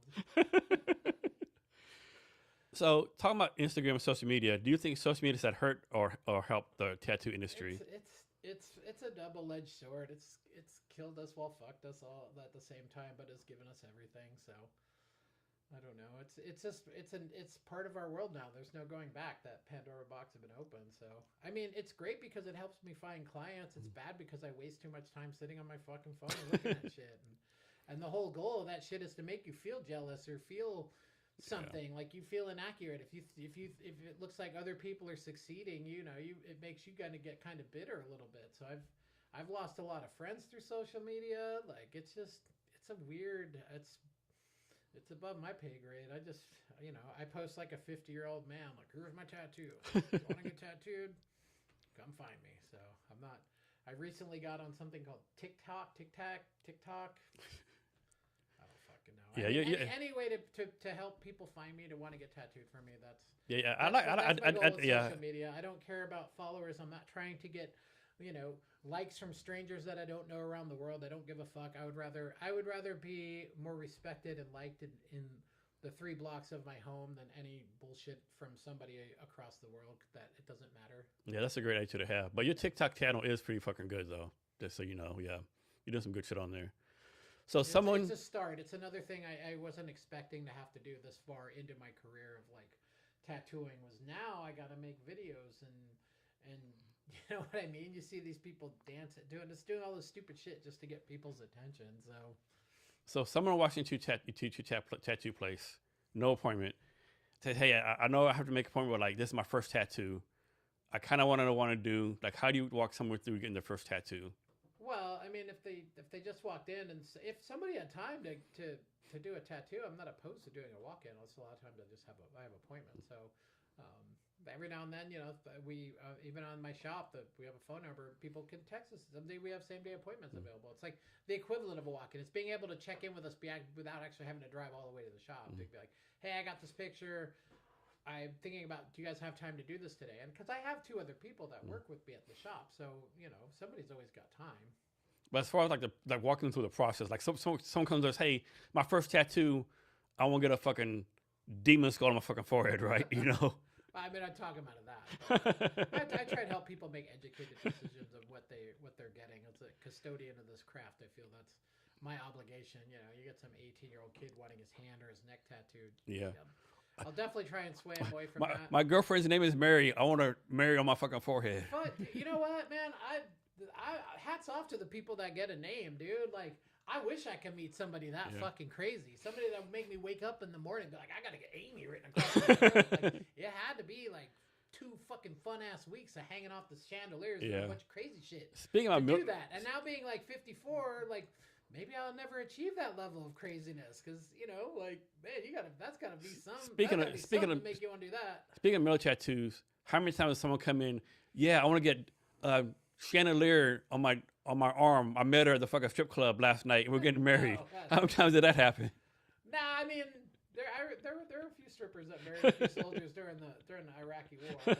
I used to watch these girls bring in these different soldier every fucking week. This one girl, she used to have this guy.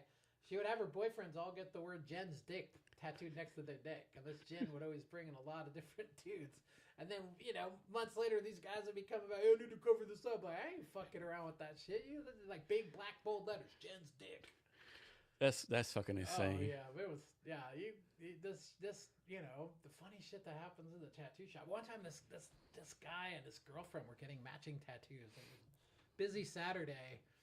And in the middle of all this, the guy's wife walks in and totally catches them both and just starts fucking. We had to throw the wife out of there. We're like, yeah, you could. They're getting tattooed right now. You can save this Jerry Springer shit for when you're out of here, but you got to go. So that's crazy. So me, I do have some names. I have my grandmother's name right here.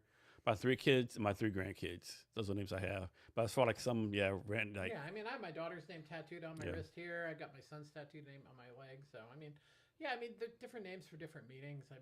Now I don't even know. These kids they don't call each other boyfriend, girlfriend anymore. They're like partners. Situation. There's like shit I got to look up when people come in. They're like, this is my partner. I'm like, what do you guys got a business together? Like, oh, right, yeah. It's my partner. It's just like, well, not your girlfriend. I don't get that. Yeah. So I don't know what they. I'm starting, like I said, I'm starting to feel my age, and there's a 30-year gap between me and somebody that just turned 20 years old. So it's. They speak a different language, and most of my clients that I tattoo at my shop, they're not. I don't get the 18 to 20-year-old crowds. I have people that are a little bit farther along in life that kind of know what they want. They're in a better place financially. They know that like paying for things that are good are worth the money because then you only have to pay once and it's done right. And especially with tattoos, there's nothing worse than I get people all the time. They've gone to somebody, they've got this terrible tattoo, and they've spent like an enormous amount of money on it. And it's just like, you spent thousands of dollars on that, and then now you have to come to me and spend money all over again. And then I got to try and fix up, it's like I don't necessarily have a magic wand that I can just make everything look pretty again. But like you can magically erase the old tattoo off. Yeah, but there's some stuff. There's ways of fixing up tattoos. I've been doing it long enough. For me to say somebody to like go get laser removal, that would take a lot. And a lot of the times with these laser removal clinics, the work that I've seen is not very good. I've seen people that have had like 10, 15 laser treatments and their tattoos are still there. And it's like, and then I know people who have like 1 or 2 and the tattoo's gone. Because there's a lot of people out there claiming to do laser tattoo removal that I just think aren't qualified either. So I don't know too much about it, but I'm just going off the results that I've seen. Because I had a friend who once had his whole entire face tattooed and had it removed. And he had to go out to the East Coast to like Baltimore because at the time, this was like 20 years ago, there's only like 2 doctors in North America that had this particular type of laser. And so they had to put him under full anesthesia to remove this. He had like big, dark tribal stuff on his face, but it's all gone and there's no scarring. He's got like one little patch up here. It just looks like he's got like maybe like a little grease smudge or something. But if you met this guy today, you would never guess he had his whole fucking face tattooed. So, what's your advice for someone to pick out like their first tattoo artist? Just find somebody that trust your gut. Go meet a few of them. A lot of people they do that. They set up consultations with a few of the artists that they like, and then they just kind of go with the one that feels the best. And you didn't go this year, but you usually go to this tattoo convention in Austin every year, right? Yeah. What's the importance of going to a tattoo convention? Just like I like it for the networking aspects. I like that I can in real time see like what people are doing. But I not necessarily agree with tattoo contests, but it is part of it's one of the things. It gives people something to do when they're at the convention. And as a judge of the contest, which I've judged a lot of them, I love it because I actually get to see all these tattoos up close and personal. Because a lot of times people are walking around the conventions and they got their clothing on. They're not necessarily walking around naked showing off their tattoos. But some people come through up on stage and I just look at the work that they have on their body and it's incredible. It's just like every year seeing it, it's just the technical and the artistic elements of tattooing get pushed further and further and further. It's exciting to see.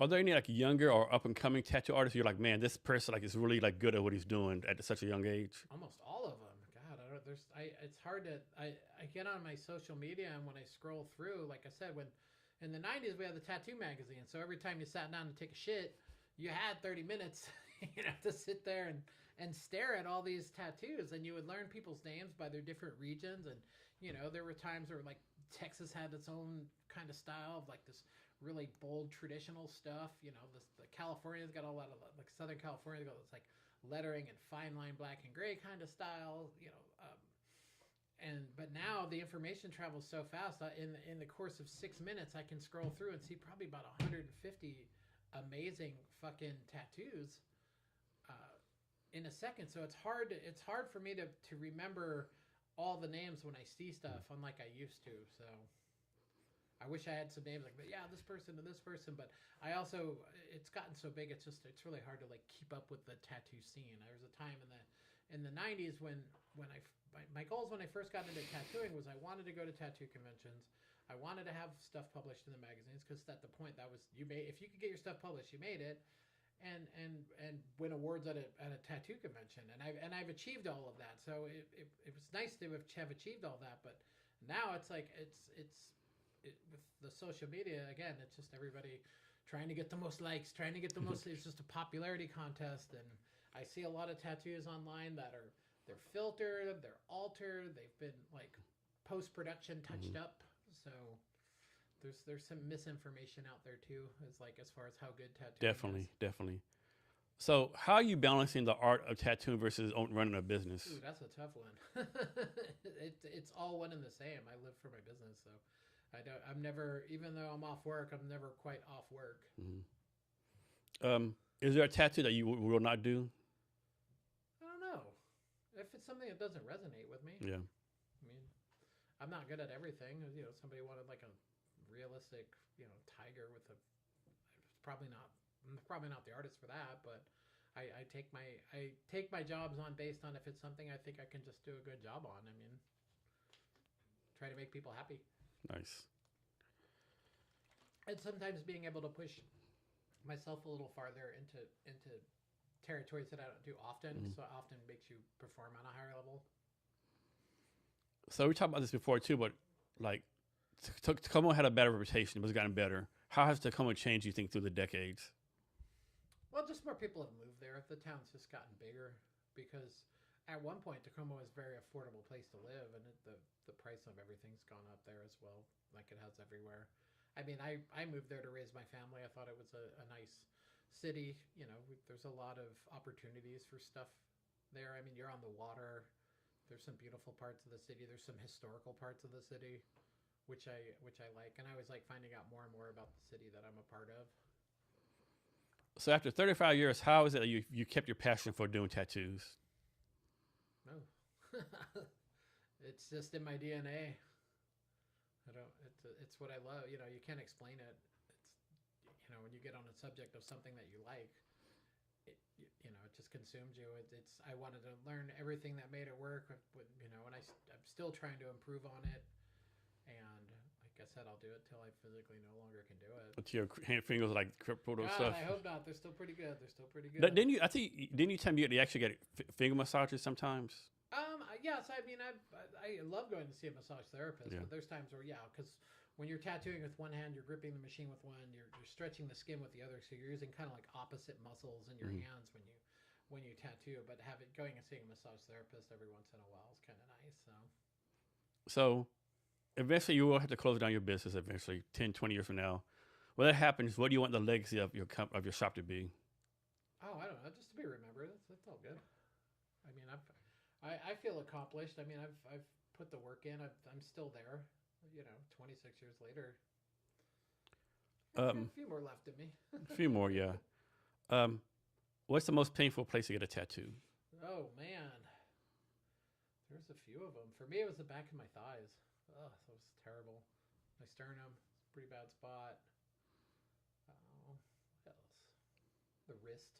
Yeah, my wrist. My wrists are so fucking burned. Yeah, my wrist and my Achilles. Yeah. Has this ever happened? Like someone's gonna tattoo and they're like, "Hey, I gotta tap out. Like I thought I could take the pain, but I can't do it." No one's punked out. Because like the burst, the pain's so short. You do a line, you stop. You do a line, you stop. You do a line, you stop, and eventually you start. Your body's a pretty amazing machine. Like you start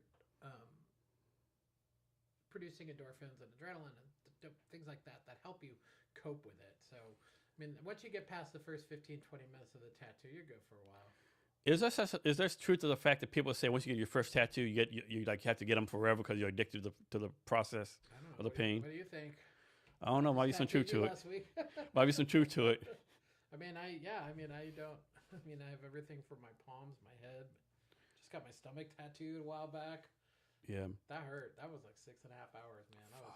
I thought like I went see my buddy Jason down at Ink City in Bonnie Lake, and I love his work. He's a great dude. I chat with him a lot. I go work at a shop here and there.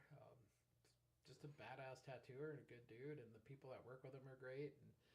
And so I wanted, after I got back from Burning Man this year, I was running around without a shirt, and even though like my back's all done, my arms are all done, I had this big white fat belly that I needed something on there, because I was like, man, my belly's too big just to be running around without a shirt on with no tattoo. And so I decided on a dragon. Not necessarily that I mean, dragons are cool, but I figured, I was like, well, that's something, if I get skinnier or fatter, it'll probably still look good. I didn't want to get anything that was too like structured or rigid and stuff like that. But the day I went to get tattooed from him, like, I grossly underestimated what we were doing. And so I was like, yeah, cool, man. We're just going to maybe do the outline. Then we can go, usually we go get dinner. We fuck around after we're done tattooing me and just go shoot the shit. And he's like, oh, no, man, I got you booked all day. And I was like, you didn't tell me that. I knew it was going to be one of them kind of days. Let me tell my roommate to keep my dinner in the oven. Because, yeah, and that was about 6.5 hours. And the hardest part about that was I couldn't laugh. I just had to sit there and like, but the healing on that, especially I think being a little bit older, maybe the spot, I was sore for about 3 weeks, man. That tattoo fucking kicked my ass. Healed up great, looks great, but I think if I ever were to get tattooed again, which I will get tattooed again. I don't think my body can handle a 6-hour session, because of just trying to heal all that it was something. But I love the tattoo. It's great. Is this true? I always heard that when you get a tattoo, you should not be drunk or high. I would think not. I mean, it would make it hard. Being drunk would be, all you're going to do is annoying to the tattooer.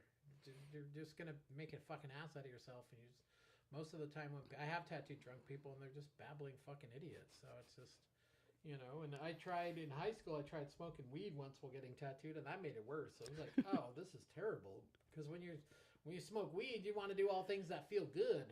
Maybe touch your girlfriend's boobs, lay on a furry blanket or something, but getting tattooed while stoned, I thought it absolutely sucked, because that's all I could think about. I could not focus on it, because all of my senses were heightened. And I'm not even a weed smoker. Yeah. I was like, I'll just try it, because it was already hurting, and then it took it up to another level. I was like, that was dumb. So, is there like a current tattoo trend that you wish would go away?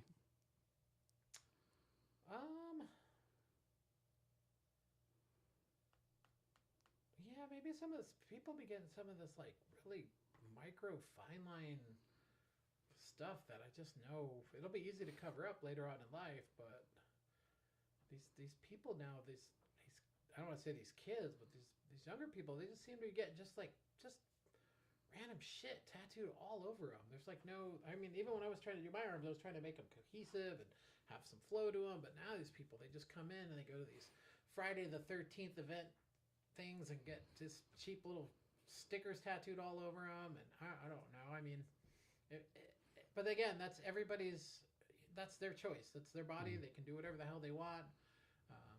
I just, as me from day one, when I got into tattooing, I started seeing like big Japanese sleeves, big biomechanical sleeves, big pieces that like work with the flow of the body and things like that. And to me, I like that kind of stuff. Even though my legs I have a bunch of little tattoos on my legs and stuff like that. But some of these tattoos, I get these people and they almost paint themselves in a corner, because they get all these little stickers and they come to me and they're like, well, I want to tie all this stuff together. I'm like, A, I didn't do any of this stuff, and B, why are you coming to me for that? Like, you should know that. I'm not the fill in the blank guy. I'm the make the nice tattoo from the beginning guy. You should know how to do all that stuff, yeah. So it's just like, I don't know how you take like, you've got a stove and a lipstick and a Freddy Krueger mask and this is just... So you're like this. So one time I was somewhere and this lady told me, I didn't know this lady, right? She just said, why do you have so many tattoos? So my body, my choice is only for females? And she got so fucking pissed. She got so fucking pissed. I thought it was funny as hell. Yeah, I mean, I got tattooed to be rebellious. There was a punk rocker in me. I was just like, and I got my sleeves when I was in my 20s. I got these in San Francisco by two of my favorite artists, a guy by the name of Aaron Kane and a guy named Marcus Pacheco, who were like the most shit hot artists in like 1993, 94, and I happened to live not too far from their studios, so I was so fortunate to get tattooed from these people. And so from 1989 to 92, did you work for anybody or just doing tattoos on your own? No, I was still in high school. I really, in like 89 and 90, I graduated high school in 1990, so I was maybe doing like one or two little tattoos a week. I was doing a lot because I was just trying to trying to learn as much about it as I could, because even those machines, the equipment and stuff like that, it wasn't until, like I said, my friend Big Edit helped me out a lot, and that was about 91. And he even, told me what to say and how to act when walking into the tattoo shop. People come in every day, I want to get an apprenticeship, but yeah, okay, so just walk in. I'm supposed to give you the keys of the Corvette. What do you have to, there's an approach you have to do with, I think. And so your friends at high school, they're saying, hey, Tim, man, my parents, I can't hang out with you no more because you're a bad guy because you're giving fucking tattoos out. Yeah. I still owe a couple of fix-ups to a few of my friends that trusted me long ago, because I was like, oh, dude, don't worry, dude. When I get better, I'll fix this up for you. And they're like, when did you got better, right? When are we gonna fix this shit? So your apprenticeship was 2 years? No, I had already been. My apprenticeship was about a year. A year. It was Is that normal? It depends on how fast you learn. Okay. It's like, how long is a piece of string? I mean, if you're smart, you can pick it up and figure it out. If you're dumb, you may not get that far. So. And do tattoo apprentices get paid, or how's that work? No, I actually had to pay for my apprenticeship. Okay. My apprenticeship, I think it cost me $5,000. Oh shit. Okay. Well, let you know that you know you're serious. Yeah, it's another way to keep you motivated. Like, I can't just quit. I just lost $5,000. Yeah. I'm sure there's no fucking refund policy. People are taking time out of their life to teach you and stuff. So you have a story from your apprenticeship days you can share? I'm trying to think. I'm not sure they all can be as fun and good as a Hamburg story. I was so excited during my apprenticeship. I worked at the shop. The shop was open from. So the name of the shop was called the Emporium of Design. In Denver at the time, there were only 2 tattoo organizations. The people that I worked for owned 3 shops. This other organization owned like 3 shops. But this other organization, if you went to go work for them, you kind of work for them for life. They're kind of like mafia people. They beat up a lot of people. There are a lot of darker history of this particular group of shops, and there was a reason at the time why there was only a few shops in Denver, because there were times in certain cities where that was controlled by certain people, and if you tried to open up a shop, it might get burnt down. Bad things might happen. The world's changed since then, and I'm glad those days are gone. But the people that I worked for had no affiliation with that. They were just fucking amazing people. And next door to our tattoo shop, they had a retail sex shop. So that was kind of interesting. The tattoo shop had parrots in it, so you'd have people coming in to get tattooed, and then people in there buying men's size 13 high heels and shit like that. So it was a fucking wild place. And but I loved working there so much. My boss's name was Sugar Bear. He had this big long. He looked like a fucking wizard. He had this big long beard, and just the history of the shop.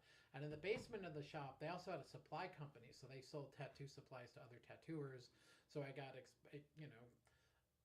exposed to working with really great equipment when I started working at that shop. So not every day was crazy. I mean, East Colfax was always kind of a wild part of town anyways. There was a bar next door called the Lion's Lair. One of my coworkers got shot there one night, but then he went back to work the next day, so he didn't get shot that bad.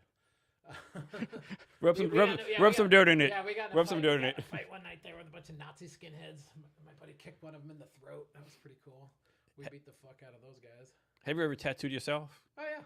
How's that it's like work? cutting your own hair. It's the same thing. It's a terrible idea. Is it? Terrible. I spent most of my 30s covering up the tattoos on my legs, because I'd come home from school and I would try and do a tattoo on my leg, and I remember like my father walking in my room catching me and he's like, "You're dumb. What are you doing?" And I'm like, "No, I'm not dumb. This for cool." And then as I got older, I'm like, you know what? I think my dad was right. That was fucking dumb. Let's cover this shit up. So I've had all my little handmade little practice things I did on myself. You gotta I didn't practice tattoo someone. myself extensively, but like the needle looks twice as big when you tattoo yourself, and you do that first line, and then you're like, why am I doing this? Because then you're committed. Otherwise, you're just gonna have one little fucking line on your body that's not gonna ever wash off. So. So next, talk about how you went from Denver to Tattoos in San Jose. How that come about? But my daughter was about ready to be born, my ex-wife, Brava, and her family was from San Jose, so she wanted to be close to her family when our daughter was being born. So, I was stoked to move to California. I was sad to leave Denver, but I was excited for the next stop. The shop that I worked with was really nice. They wrote me a letter of recommendation. They knew a few people out in San Francisco that if I needed help, they're like, hey, call us. We'll make some calls out there. So pretty easy transition for you then. Yeah. No, between leaving my shop and especially getting like a full like blessing from. I still have that hand typed letter from my boss. I bet that's special. Yeah, he's no longer. He's passed. His name was Paul Orts. There were two owners of the company, but having that hand typed letter with his signature on it. I mean, it's just another reinforces that I knew that was doing things, trying to do the right thing even back then. And this is the one that was owned by that crazy guy who got murdered, right? That was in San Jose, not Denver. Okay, San Jose, yeah. Yeah. Any other crazy stories you can share? Oh man, why the hell got to be crazy? I mean, off the wall, interesting. Oh man, that's like when it's like when you ask those questions, like all of a sudden you draw a blank. Yeah. Because it'll come to you. It's like. If you could get any tattoo you wanted, what would you get? And you're like, Yeah. I mean, there's days that just go by, and they're just, Some days a day, some days are born, I'm sure. Like, what the fuck? And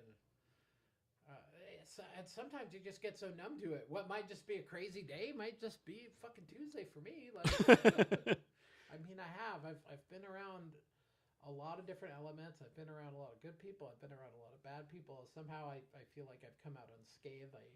None of it really rubbed off on me. I didn't pick up any of the bad traits. I know you won't be able to answer this, but any idea of how many tattoos you've done? No. I wish. I wish I had like a play count, because it has to be in the tens of thousands. I don't know. Like, Have you ever been somewhere like totally random and someone say, Tim? Oh yeah. Remember I've me? Been all over the world. I'm stand on the corner of New York City, and I hear Tim. I've been in airports. I've been all over the place. Friends that are around me. I used to date this gal, and she'd call me Famous Tim, because everywhere we go, I'd be like, Tim, hey, oh Tim, oh you did this. You know what I mean? So I've encountered people worldwide in the strangest spots, and that's kind of a nice feeling sometimes when you see that. So next, like, talk about how you take care of yourself. It's like physically or mentally. How do you make sure you take care of yourself? Or maybe how you not take care of yourself. That's the better question. Take better care of myself, but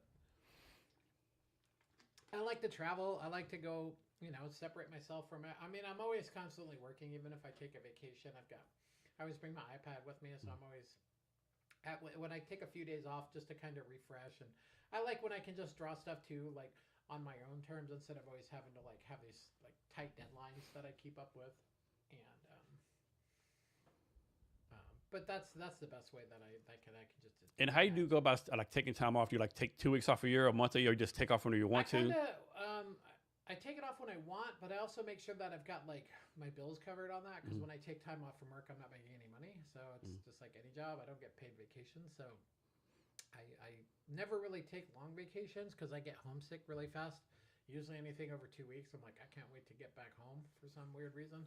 And you're going to Croatia later this year? Yeah, I'm going with one of my friends. She's turning 50, so her and her husband, and I think there's probably about 10 or 15 of us going. We're going for some music festival. Okay. But I'm going to stay out there. The music festival is like kind of at the beginning of the trip, and then I'm going to stay out there, I think, for another week and a half. I'm just going to rent a car and just kind of explore. It's such a beautiful country. Yeah, it looks amazing. That whole area, yeah. I've done enough YouTube watchings on it, so I'm not too scared of going. So it's going to be. That's one thing. I've done a lot of traveling. I yet to be a country where I said, man, these people suck, right? Everywhere you go, people are fucking just fantastic. Driving in other countries can be stressful, though. Yeah, I mean, yeah. Like I went to where was it, Santorini, Greece. Even though it was a little island, man, it's still pretty like nerve wracking. It took a couple days to get used to driving in another country, and then you're like, okay. Any idea we're gonna go to after Croatia for your next trip after that? No, I mean, other than just trying to go back and forth to help my mom out in New Mexico. This year, I'm pretty much just focusing on just working and tattooing as much as I can, because I know our economy right now is kind of fucked. So and at least I feel fortunate enough that the people that support me while getting tattooed, by getting tattooed for me, has kept my business going. So I can't stray too far away from my business this year because of if gas is going to go up to $5 or $6 a gallon, people aren't going to have much extra money to get tattoos, and so I still try, and when I tattoo people, I try and make it affordable for them. I try not to overcharge people, and I put in a lot of extra work for people that I do that I don't get paid for necessarily in money, but it makes up for in other ways. So for your tattoo shop, does it really matter who is in charge of the state government in Tacoma? Does it matter it's a Democrat, Republican, or the policies? No. People, tattoos. I believe that tattoos are not political. Like there's no. I mean, but as far maybe tax laws they pass or something, or anti or pro business. We pay our sales tax. They tell me what to pay. I pay it. It doesn't. Doesn't matter which administration's been in the. I mean, I think who was president when I think maybe it was Clinton. Yeah, Clinton was 2000. Clinton and then Bush. Clinton, and then who was in 98? It was King George the First. George W. Yeah. Yeah, because he came after Reagan. Yeah. So yeah, I mean, it's the same thing. I got to get up and go to work regardless who's in the White House. I got to get up, go to work, draw my pictures, pay my mortgage, keep the lights on, help my kids out. Yeah, I have a good friend in New Jersey, and he was like, "Why do people care what the gas price is? You got to go to work. You got to pay you got to fill the tank up regardless of how much it is, right? It doesn't no good to complain about a price. You're not going to walk to work." No, and this isn't the first time I've seen $5 a gallon gas. I mean, like a dumbass in 2012, I bought the most gas guzzling vehicle you could ever fucking want on earth, the Hummer H2. It's the day after getting tattooed, and I was stoned as fuck, and I went and test drove that thing, and blood was leaking down my back because I felt I needed that. And I don't know, have I told this story? No. Oh, this is a good one. You'll like this one. Because we can't talk, I don't want to talk about tattoos the whole. I got other funny ass stories, but this is a good story. I was getting my back piece worked on.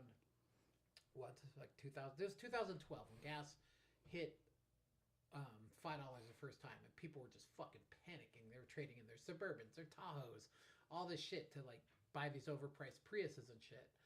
And at the time, I had a Toyota FJ Cruiser, which when those things came out, I was like, "Oh, this is the coolest shit ever," and I hated it. I didn't fit in it. I was really let down by this vehicle, and I already had I had a Humvee for years. That's how I used to advertise the shop. I had this crazy idea in 2001 that if I actually bought a fucking Humvee, put the Tsunami logos on it, drove that motherfucker around town, it would bring me business. And it did. That's another story for another time. And so when the H2s came out, I was such a loyalist to the H1. I would talk shit about them. I fucking hated them. And then one day I test drove one, and I was like, "Oh my God, this is like driving my fucking couch. This is the most comfortable fucking thing I've ever driven in my life." And so this day I was getting tattooed. I thought I was going to get tattooed for a couple hours, but it ended up being kind of a shorter session. And I had eaten a fucking a weed gummy. I tried to do something because I knew it was going to be bad. It was on my kidney area, and so I got tired of driving this Toyota thing. I've been driving past this dealership for a couple days and saw this truck there. So I swung in there, and literally I walk in there, and the salesman's eating his cup of noodles. And here goes my dumb ass, gas at $5 a gallon. "Hey, I think I want to check out that car." And literally this dude almost choked on his fucking noodles. The sales manager's like, "Don't let this stupid fuck leave, because nobody's going to buy this thing." And so I take it for a test drive. I trade in my Toyota FJ Cruiser. I gotten all, paid money for the car and all that shit. And this car was it had TVs in the headrest. It had Jesse James. This thing is fucking ridiculous. And literally, the next morning I wake up and I look at my driveway. I'm like, "What the fuck? Jay-Z come over last night? What the fuck? This looks like a car in a rap video." All my friends are laughing at me. They're just all, "You bought one of them fucking things?" And I was like, "Yep, I sure did. I still have it. I love it."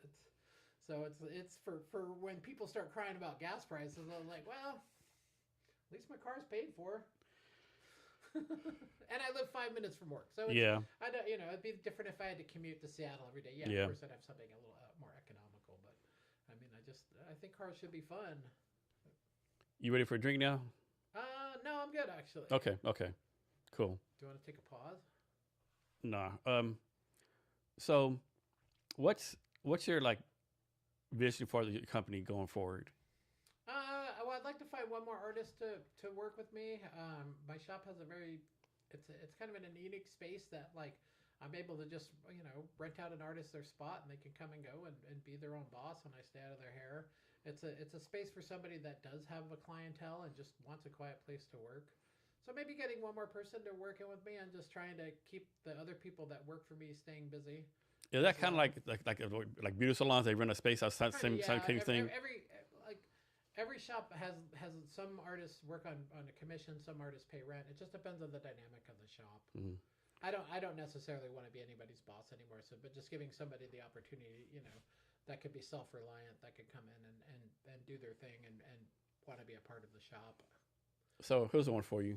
Someone comes to you and they want to be your apprentice. What would they have to do to convince you to take the time out to apprentice someone? I don't know. They'd have to get a lot of tattoos from me first. Mm-hmm. That's just where it would start. I'm not in any position to apprentice anybody anymore. Like I just focus on myself. I don't even, like I said, I don't even want to have a shop with a bunch of people working for me. Yeah. I have the people that I work with and one more, and just keeping my operation kind of small and simple. It just that way I can just step away from my business when I need to go home and help out my family and take care of those sort of matters.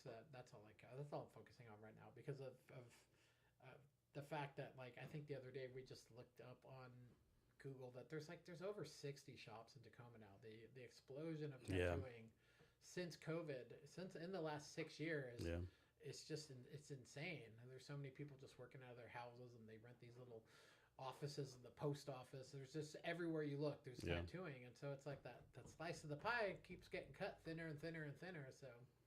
But yeah, I would think you have pretty reliable clientele that comes to you over and over again. I do, but I don't rest on those laurels. I don't give up on that. I put all my effort into it every day, not trying to keep all of that because I just want to stay relevant. I want to stay visible, and like where my shop is now in Tacoma, I'm not in a very visible space. Like but I chose that. Like I don't want to be on a busy corner. I don't want to have a big sign that says tattooing on the.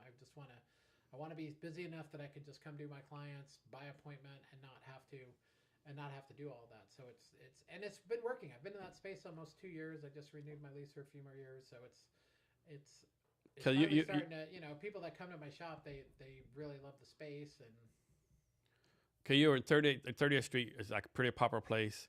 Then you on, I think 6th Avenue to come a pretty popular place, but now you're in like a less popular place. But it's like you're happier where you're at right now. Yeah, the space that I have is a lot smaller. It's a more manageable space.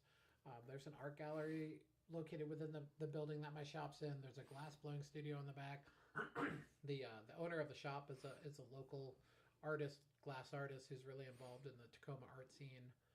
So it's a really amazing building to be in, knowing that it's connected to so much art. It's not just like some generic strip mall space or. Yeah, it definitely has like the word. It definitely has character there. That neighborhood has character. Has a soul. It doesn't have,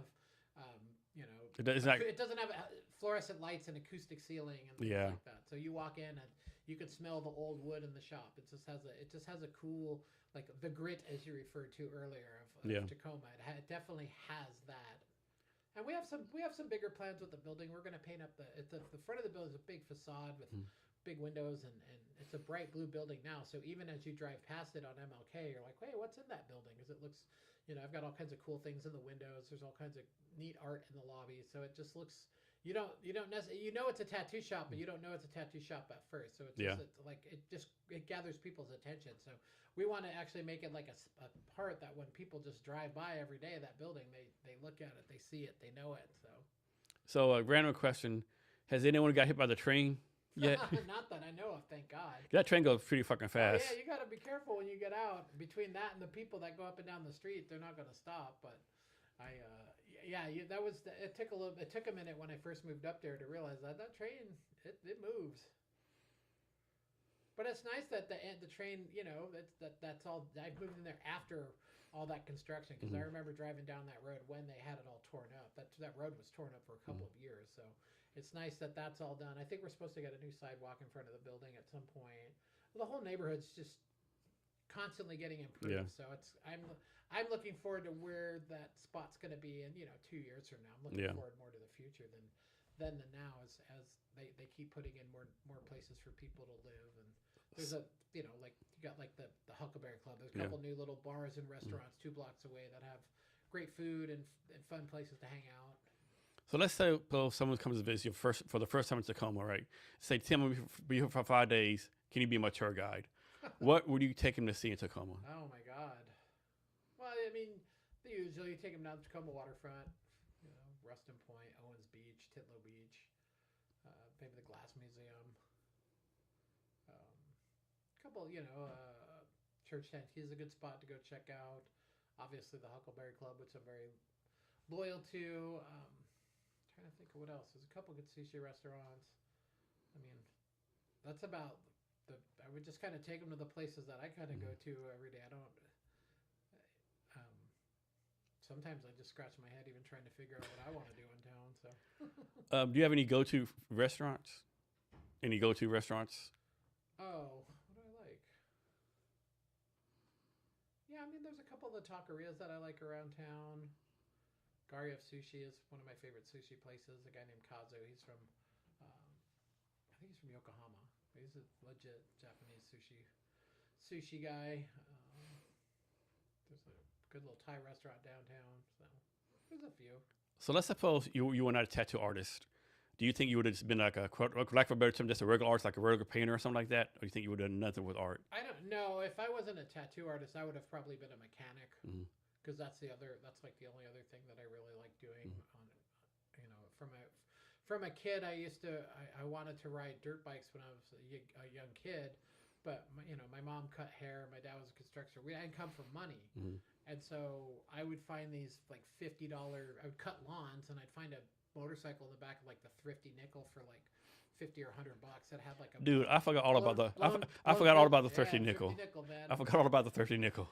And so I got into dirt bikes that was my first like thing that I was really into as a kid. And the only way I could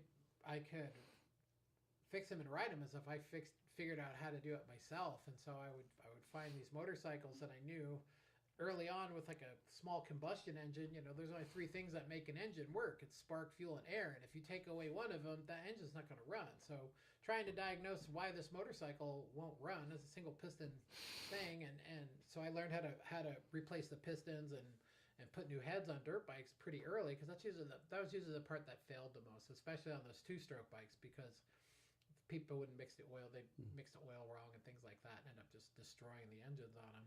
And so I'd find these motorcycles, fix them up, and then by the end of the day, I'm riding past that person's house just all right, and thanks, and they're all like, fuck, pissed that they sold this shit to me all cheap. I had people one time I'd go do their lawn, they'd have some dirt bike in the back with like weeds growing through it. Hey, what's up with that? Yeah, fuck, take if you want to go home and change out the tubes and change the oil, clean it all up, clean carburetor up, and start that fucker right back up and just ride that thing. We would get chased by the police out in Rio Rancho, out in the dirt, in the desert as kids. I mean, they never caught us. We'd just be flipping them off and just going. And you grew up in Albuquerque? Yeah, just outside Albuquerque, a city called Rio Rancho. But and so that translated as I got older in high school with my cars. That I had an old Ford pickup truck, and old cars break, and my dad had tools, and we had a driveway to work on it. But it's just like either you figure this out or you're not going to drive, because we're not taking it somewhere to pay somebody to do your brakes or do your things. And my dad was really mechanically inclined, and he wouldn't do the work for me, but he would provide me the tools, and he knew what was up. He'd be like, you got to make sure, he'd come out and inspect, like if I did my brakes or some shit before he'd go let me drive it off on the road. But work, and I as much as I hate working on my own cars, I enjoy it sometimes almost as much as I like enjoying it with tattooing, because it's real hands-on. I like trying to diagnose what's wrong with the vehicle. What do I need? What's the procedure of taking this apart? What's the procedure of putting it all back together and making sure everything's done right? And so I want to say, Tim, your job is going to be sitting in front of a desk from 9 to 5. You'd go back to crazy, right? No, I would never happen. Even when I was in high school, I would draw my tattoos like on 5th and 6th period, and my teachers used to throw me out of class, and they'd send me to the guidance counselor, and they would be like, "You're not going to get anywhere with this tattooing. You should go into computers." And which, if I, back then, had I gone into computers, maybe I would have. But it's just it was never my thing. I like hands-on stuff like that. Tattooing, it's perfect. Like building stuff. Yeah. And I'm a little ADD, but when I tattoo, I'm just all hyper focused. It's all just all business while I'm doing that. So On average, how many tattoos do you do a day? 2. 2. That's from self choice. Yeah. 2 tattoos. I really would like to just do 1, but then I don't feel like I'm at work enough. So that's why I do. Because it's like, cool, I just did 1. I'm like, okay, I'm only going to work half the day. What am I get home and I don't know what the fuck I'm supposed to do. What's the most tattoos you've done in one day, though? I don't know. I mean, I'm sure back in the day, in your younger days, you used to pump them out. Like, I'd go to Albuquerque years ago. My best friend would do this Friday the 13th parties, and we would do these like little Cracker Jack tattoos. I don't know, man, I'd crack off like 20 or 25 of those in a day. Because then I'd take like 5-10 minutes to do. It'd take me longer to set my station up and clean everything up than it would take to do the tattoo. So, but now it's like my shop. It's not. I don't see how many tattoos I could do in the course of a day.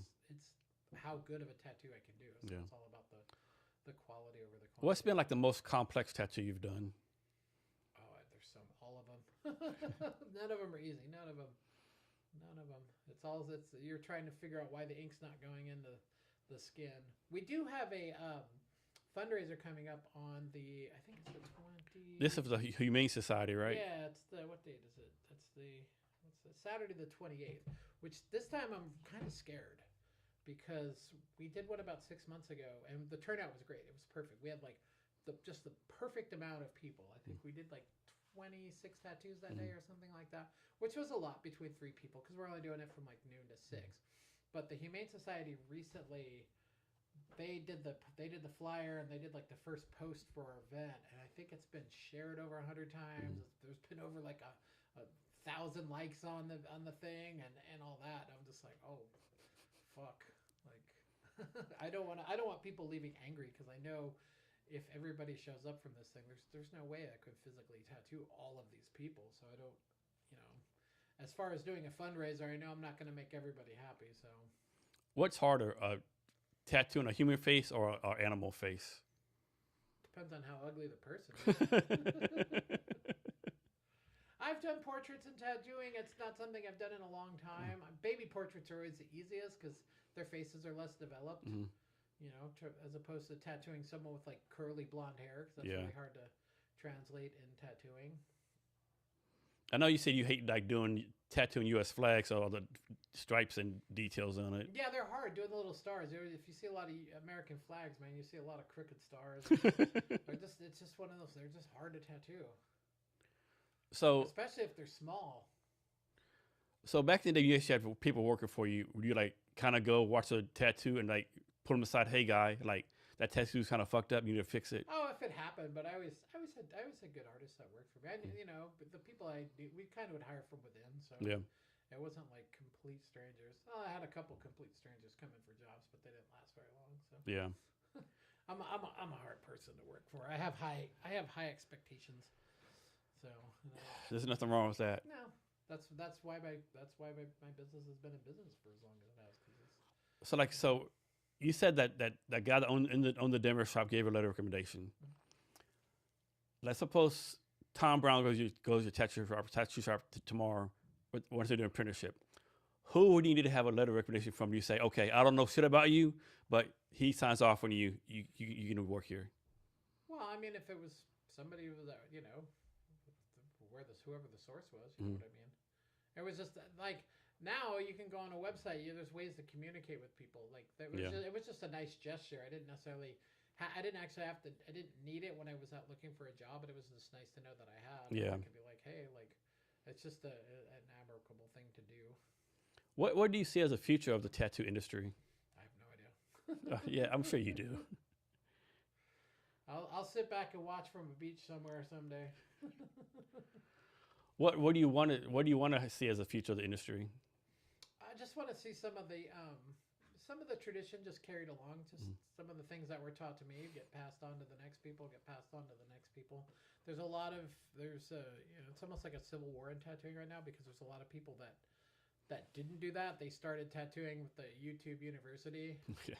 And, they see these self-proclaimed people trying to teach people on their channels. I just see a lot of like misinformation, but I mean there's people that'll figure out. There are some people that will carry it along and take it to the next level. So I'm not worried about it. So you gonna get a tattoo in Croatia?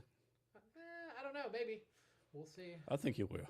Getting tattooed on vacation sucks. Yeah. You can't swim. You can't. I used to go. Oh, that's true. Yeah. I used to go tattoo down in Key West. Mm. At one point, I wanted to get out of Seattle, and I was like, "What's the farthest I can get away from here?" And I looked at the map, and it was Key West, fucking Florida. And so I hopped on a plane one time, flew down there for about a week or two, and I was like, "Oh, this, like any place when you go on vacation, like this place badass. You go snorkeling and fishing, and down in Florida, it's clear blue water and all this stuff." And so I was making an effort to try and move down there. Probably about, this was 2007, 2008. And so at one point I went down there. I went down there for about a month. But then after I went down there and lived down there for about a month, it just kind of, I get a little disenfranchised with the place after you live there, because every other person's just some drunken tourist off a cruise ship. Every tattoo, the shop I worked at was an awesome shop. It's called Paradise Tattoo. It's on Duval Street. It's still there. And I went down there. The island has this big party celebration once a year. It's called Fantasy Fest. It's like a week long on the island, where every night the whole entire island's got a different theme, and there's bars and people dress up. It's like Mardi Gras or something. It's really cool. And the shop would bring down a bunch of extra tattooers, because the shop would be really busy that week.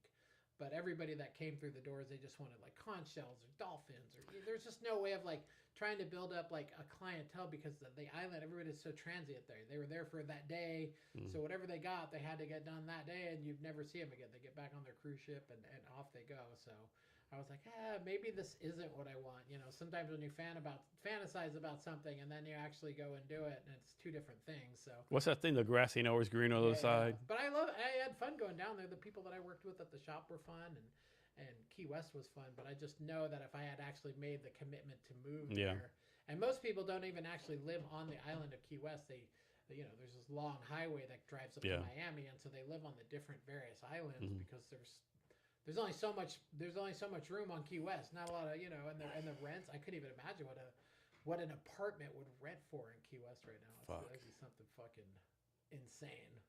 Insane, yeah. So Tim, is there anything else I should ask you I haven't asked you yet? And anything else you want to talk about? No, I think I'm good. Cool. How can people get in touch with you? They can visit my website. It's Tsunami Tattoo. It's www.tsutatoo.com. Or my Instagram page at Tim Mccarthy Tattooing. Probably the two best ways. Okay. I'll also share TikTok too. Yeah. It's Tsunami Tattoo on TikTok. Yeah. Tsunami Tattoo Tacoma, I think. Yeah. Is there any advice or wisdom you can give us before we get out of here on anything? Drink your Ovaltine.